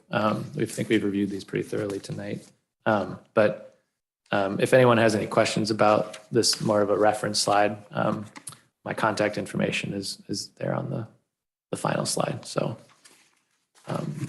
any questions about either myself or? I'll take care of that. Oh, okay, yeah. Just, you tell me when you're finished asking any questions. I'm finished. Thank you, Judge. Okay. Questions of this witness. Let's go around the horn. Mr. Boonstra. No, sir. Thank you, sir. Ms. Henkel. None, thank you. Ms. Duffy. I don't know if this was covered. If there were damage to the drainage tiles, within what time frame would the damaged tiles be repaired?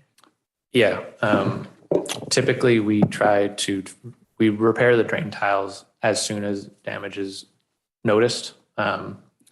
Usually that it's beneficial to the construction site, while there's already being activity on site, fixing the drainage tiles helps water move off the site. If we have water pooling on a site during construction, it is no advantage to us. So we typically try to repair a drain tile as soon as possible. Nothing else, Judge. Okay.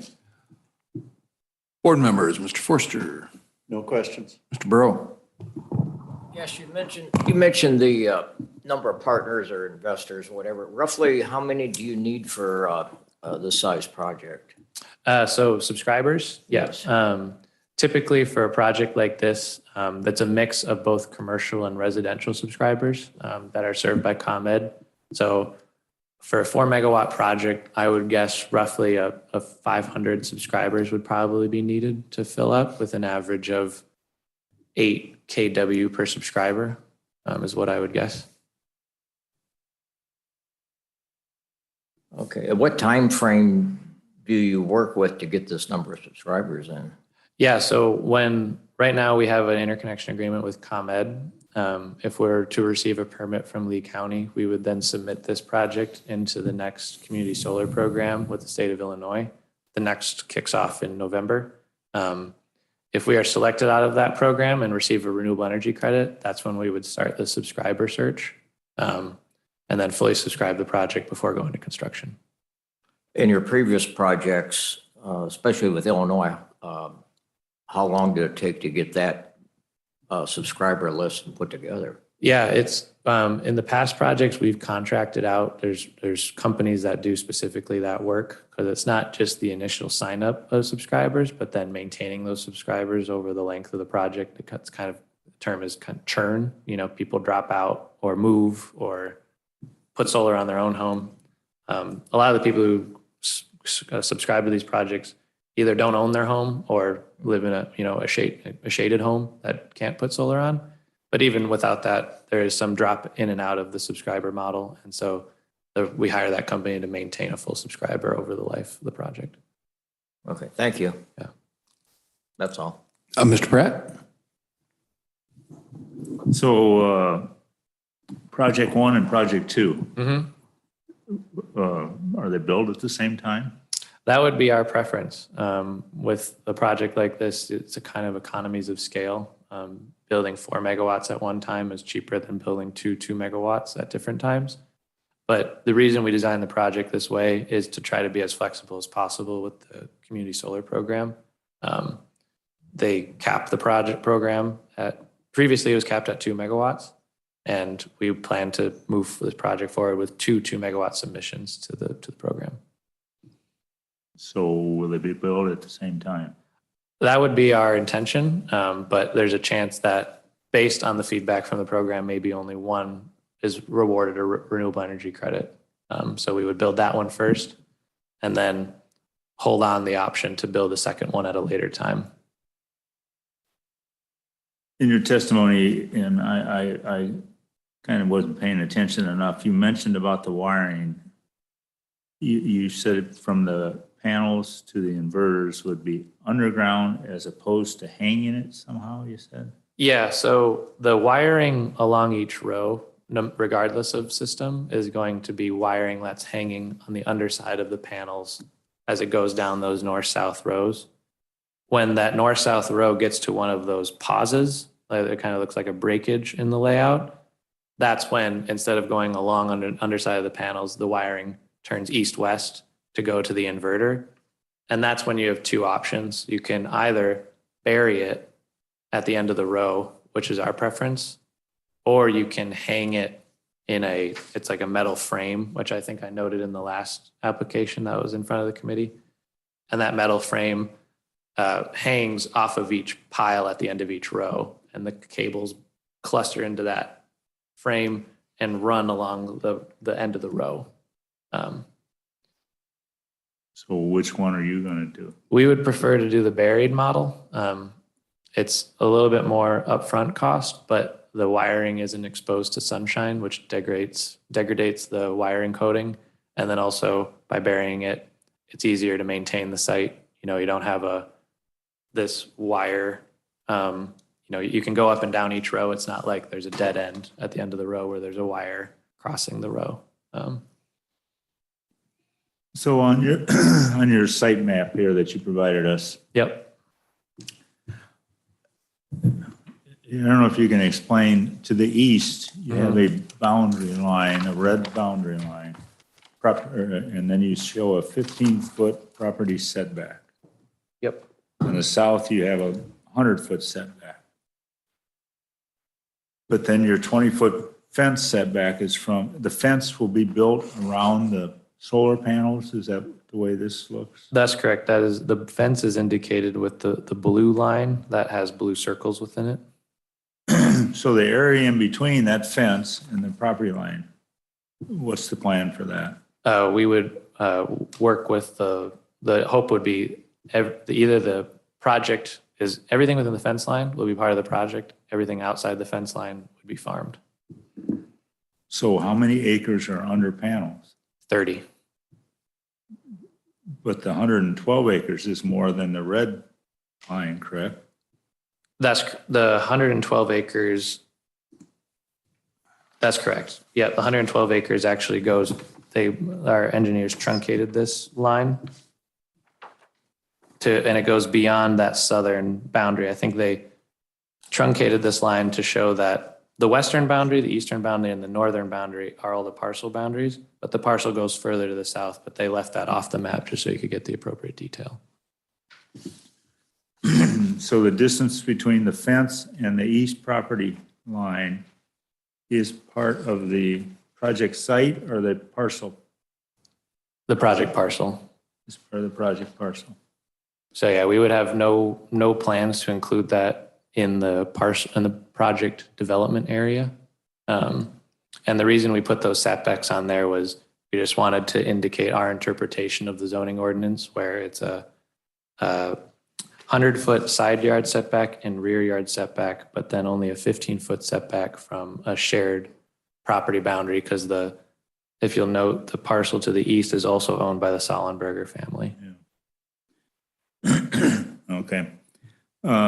You said you had, well, let me save that for last. What is the productivity index on this, on your parcels, on your project site? Yeah, I had saw that was a question in the last hearing and I attempted to look that up. We know the soil types, but I wasn't able to confirm the productivity index, and my apologies. If there's a resource that you could point me to, I'd be happy to look that up. I would appreciate that. The site you developed in Ogle County, where's that at? The Ogle County site. Okay. It is just west of a city that I am currently blanking on. My apologies. Is it west of Oregon? Yes, Just west of Oregon. I believe so. Were you involved in it? We developed the project and then sold the project to Nexamp, who constructed the project. You sold it before it was constructed? That's correct. At that point in One Energy's history, we were not yet a construction company. We were just a development company. And since developing that project in 2017, we are now a company that develops and constructs our own projects. Is it function now? It is. What's the status of the vegetation underneath it? Yeah. I couldn't speak to that. No further questions, Your Honor. Mr. Meyer. Who's eligible to subscribe to the community solar project? Does it have to be somebody in that community? No, it's any customer from ComEd, but when we contract out the subscriber company, we instruct them to start with finding folks who are served by ComEd as starting close to the project and then radiating out. In the past, how hard has it been to get full subscription for a project? We have never had a problem fully subscribing a project in Illinois. You know what the voltage is on the Reynolds road line? Yeah, it's 12.47 kilovolts, so 12,470 thousand volts. No other questions? Okay, I have a number of them. Do my best to make it quick. You forgot Mr. Hughes. Mr. Hughes, I forgot Mr. Hughes, sorry. Yes, and actually this time I'm going to say, I've got no additional questions. Wow. I'm going to do that and skip you more often. No. You testified about the length, width of the panels. What are their depth? So 7 feet long, 3¼ feet wide, 4 inches deep. The steel tiles you testified would be 6 feet. Is that a total of 6 feet or they're 6 feet above ground? They would be exposed 6 feet above ground. How long are the stakes total? It depends on the soil characteristics of each site. We would have a geotechnical survey done before construction. You have a range? Typically, for a site like this, based on what we know of the soils, I would say 15 feet. So it would be driven into the earth. 9 feet? 9 feet. You said there was a concrete foundation for, I think you said transformers, correct? That's correct. How many transformers? 1 per How 2 many- megawatt project. Okay, so 2 in the total project area. That's right? correct. And how many inverters? Each inverter processes 250 kW kilowatts. So for a project of this size, 2 megawatts divided by 250 would be approximately 12 inverters per each site. So a total of 24 inverters.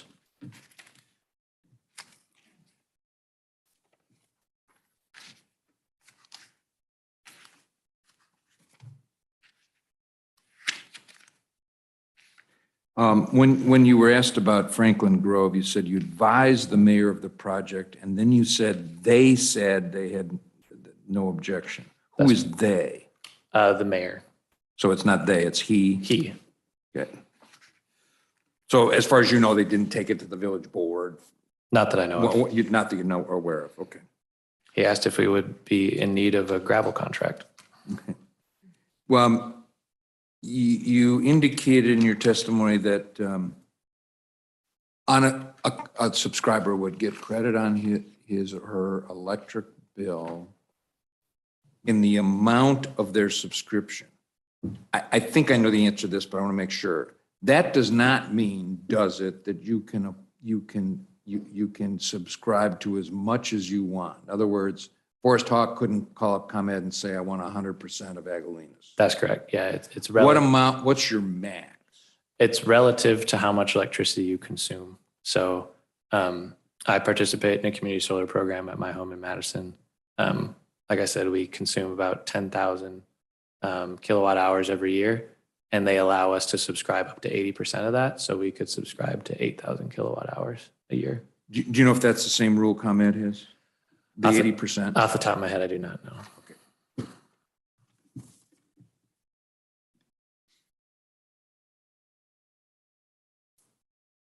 You indicated that you were committing on behalf of One Energy to provide an updated EcoCat, I think prior to obtaining a building permit, and that could be made a provision of the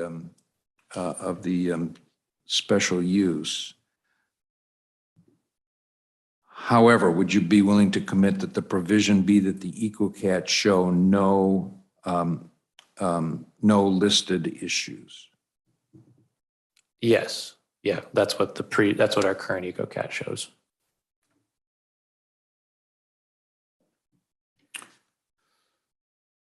All right. You indicated that you had a survey for a level 1 survey for wetlands. Who did that? Greenberg Faro.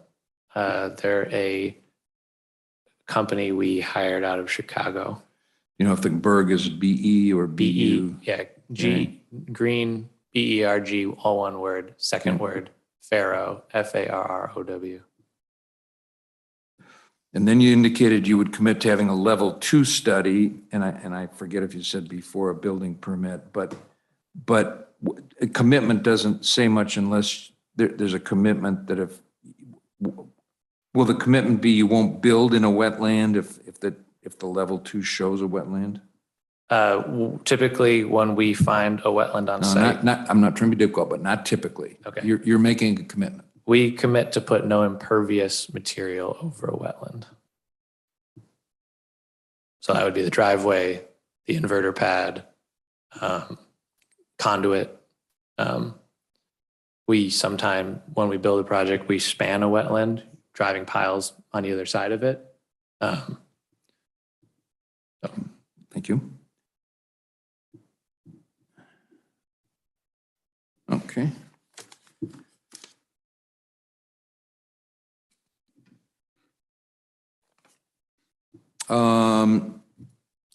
You may have said, and I missed it, how high would the panels be at full tilt, full height? So yeah, 6 foot tall exposure of the pile. Racking system is another couple inches. So when they're flat, they're approximately 6.5, 7 feet off the ground. And when they're at full tilt at about 52 degrees, that 7 foot panel at an angle is a total height of 10 feet.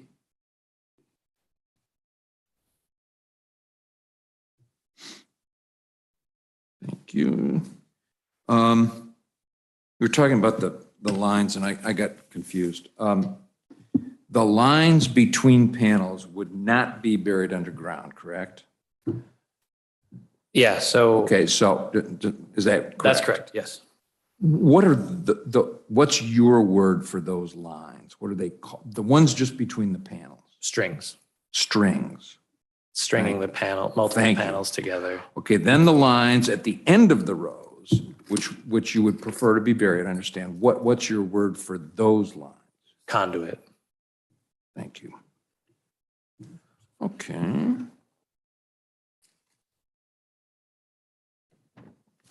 None of the ones I had beforehand. There's a reference to something called Agalena Solar. Is that an entity or is that just a common name for, in other words, is that a business entity, an incorporated entity, an LLC?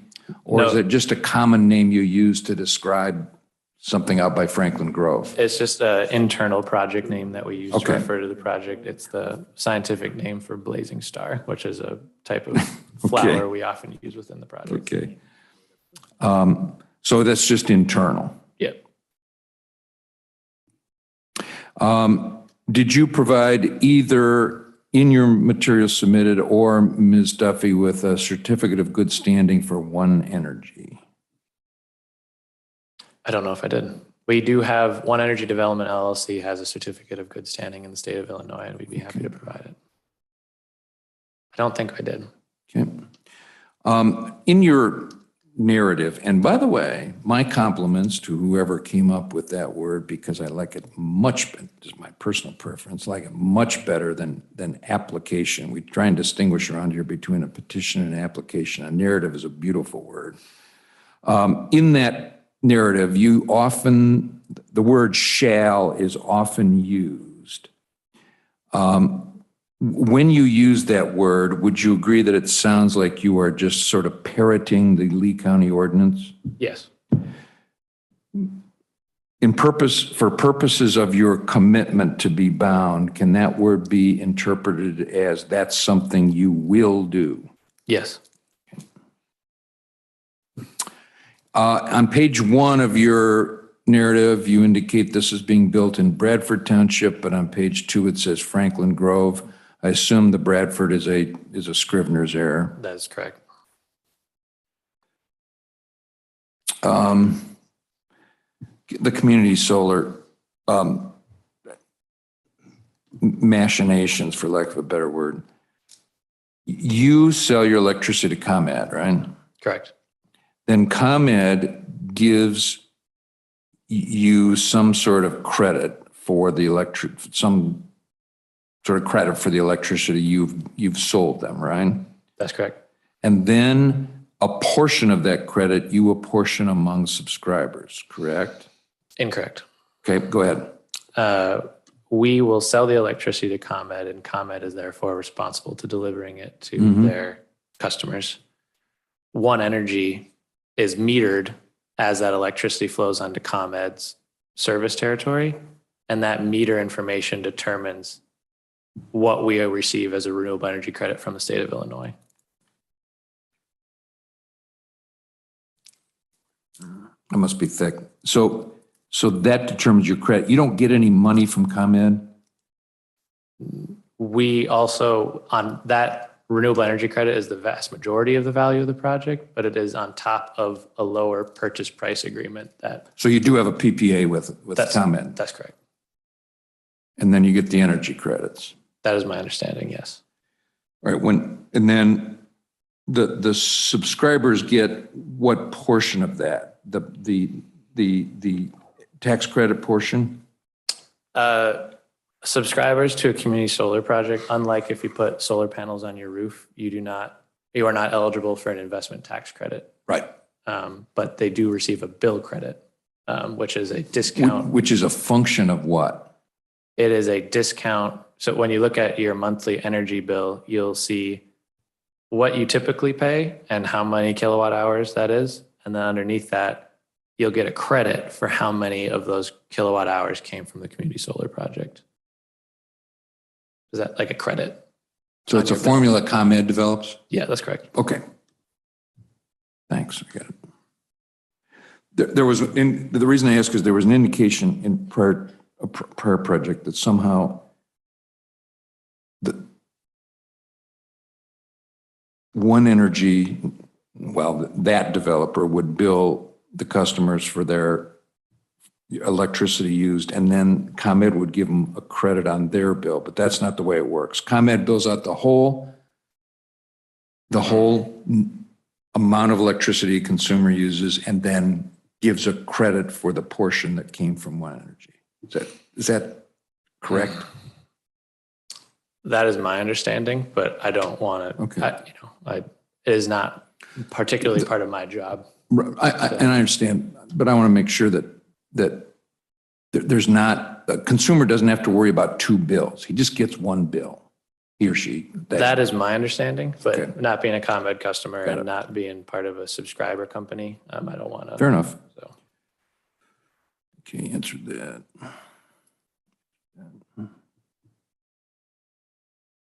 On exhibits 1 and 1A, you do have the terms area of interest. Is that synonymous, what's referred to in your narrative as a development area? That is correct. That is the area we're agreeing to with the landowner in our lease of the area they're interested in leasing us. Okay. Is an access road the same as what's called in your narrative a service drive? That's correct. You indicate in your narrative you'll have staging areas. I think you put plural. How many? We did that because we would have one staging area per 2 megawatt phase of the project.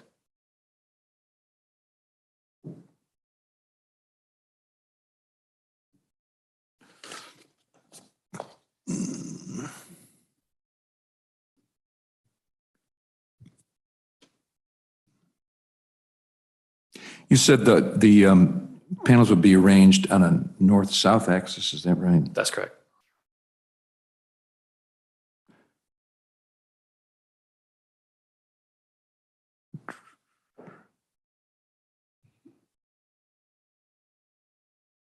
Use the word in your narrative switch gears. Can you just in thumbnail sketch tell us what a switch gear is? Yeah, switchgear is a manual device that would be located on the pole closest to the point of interconnection. It's essentially an air brake that a lineman could throw if they wanted to disconnect the project from the line manually.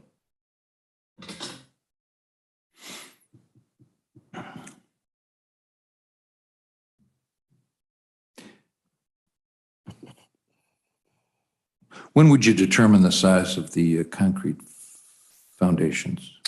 In the final IFC designs prior to construction.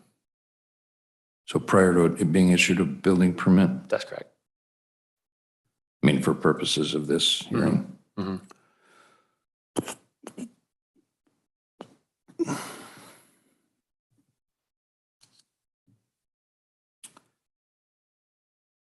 You had testified that you'd comply with industry standards, regulations.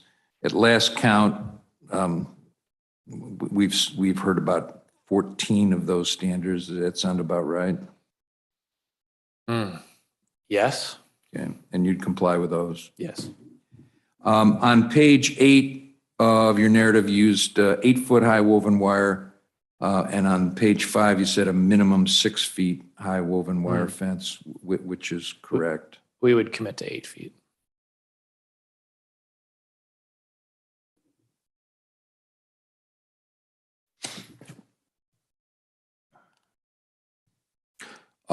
You said you will not strip or sell any topsoil. Then on the other hand, you said you would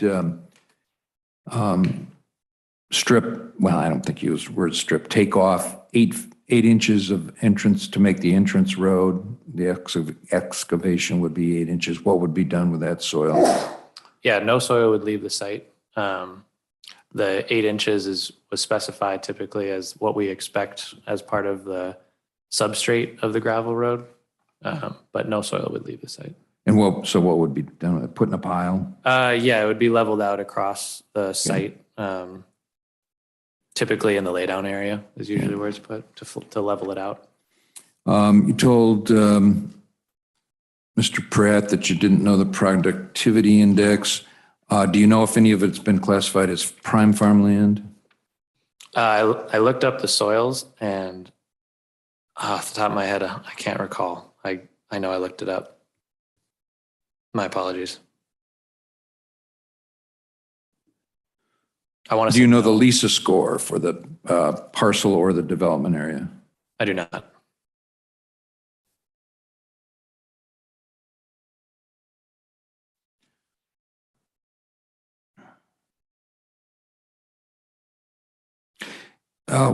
You said in your narrative that the site plan was subject to change. You will work with Lee County to confirm prior to construction.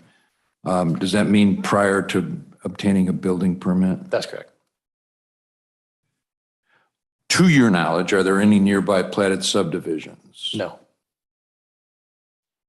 How far, by the way, is Franklin Grove from the project area, not the parcel? The project Yes. area. I believe the border, well, it is in Franklin Grove Township. But the city, I should have said village. Thank you. the village of Franklin Grove is approximately, I think it starts 250 feet to the west of the project along Reynolds Road.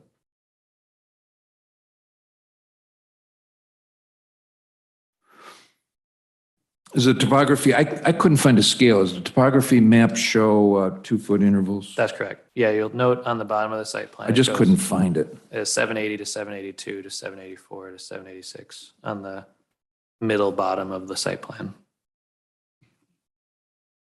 If you say so. Where are you looking? Near where it's called out as a 100-foot setback on the bottom of the array, there's Yeah. little white squares calling out the. Oh, I see. Okay, thank you. All right. There was a little confusion about, I'm going to call it page 1 of your site plan, where all of a sudden you said that the southern boundary is not, the southern boundary that's depicted is not where it truly is. Is that correct? That's correct. Turning to the second page of that site plan, is that red line show the correct boundary to a correct scale?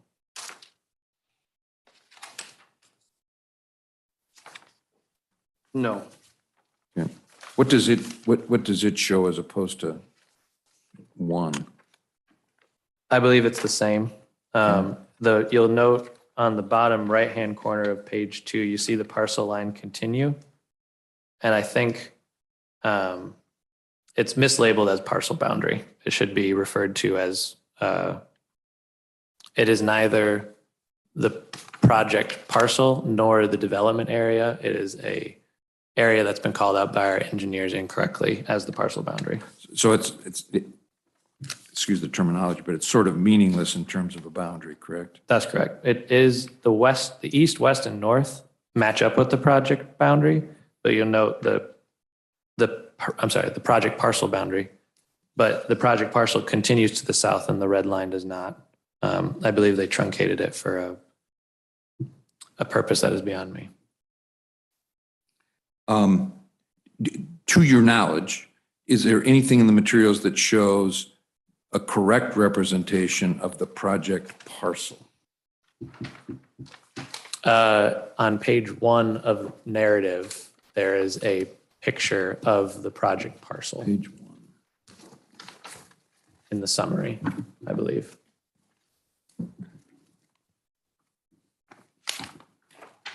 But it doesn't show bound, does it? It does not show the project development area. Okay. Does it show the project bound, the parcel boundaries? It does. And we also have a image from the GIS department at Lee County, which shows the parcel boundary and then identifies the 22 landowners around the parcel boundary. That could be referenced to, which I think was entered as an official exhibit. Yeah. Okay. You said in your narrative that there'd be a 3-foot when planted, 8 feet in 4-year screening. Is that around the whole project? That is in the green areas highlighted on the site plan. So on the northwest and then northeast corners. And then, oh, I see.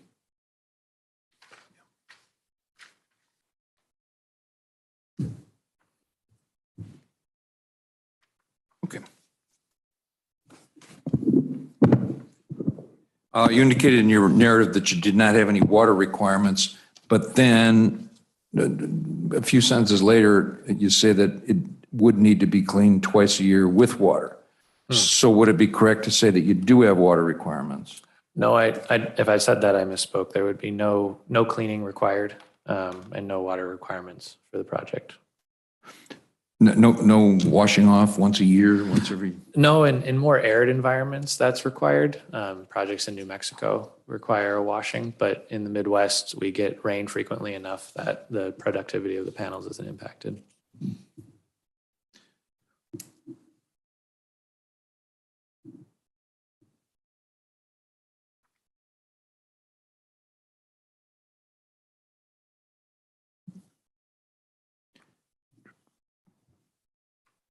You indicated in your narrative that there would be alternative income streams to agricultural landowners, plural.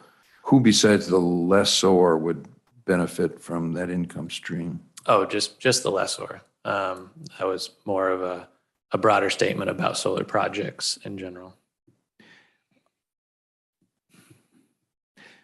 And I think maybe you said this and I missed it. Would you be hiring any local construction labor besides independent contractors? Typically, we hire out civil work locally, often survey work locally, but labor, it's kind of a case by case basis. I don't. Okay. So no commitment to that. As part of the new Illinois Community Solar Program, you do have to commit to prevailing wage requirements, and so that typically requires engaging with local union labor. Are you aware whether IDNR or any other entity investigated any possibility of any historic sites within the project, within the development area? We did a preliminary review with SHPO, the State Historical Preservation Office, and their online tool, which I believe is called HARGIS, showed that we were outside of any probability zones.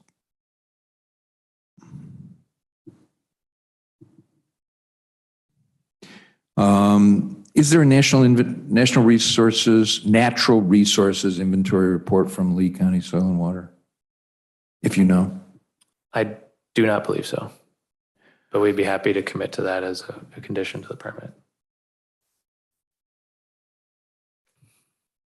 And you're not requesting any variances, correct? That's correct. Okay. All right. Any questions of this witness? There's nobody in in person. So on Zoom, any questions of this witness?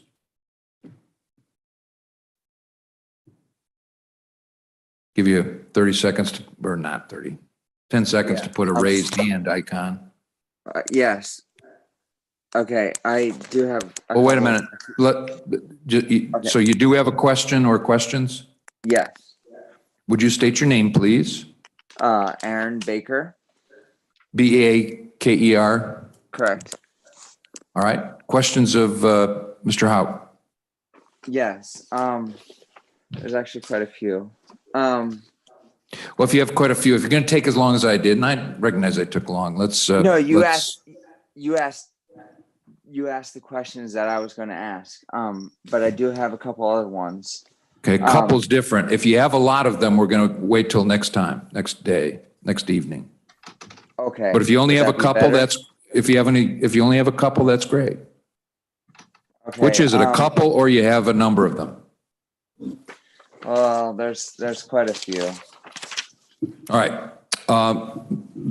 As I explained, the board has a rule of 2.5 hours and we've reached that within a couple minutes. So I will then recess this hearing until October 12th, which is a Wednesday, 7 o'clock. You're in the old Lee County Courthouse and on Zoom. Meanwhile, everybody have a good weekend and see you then. Thank you. Yep.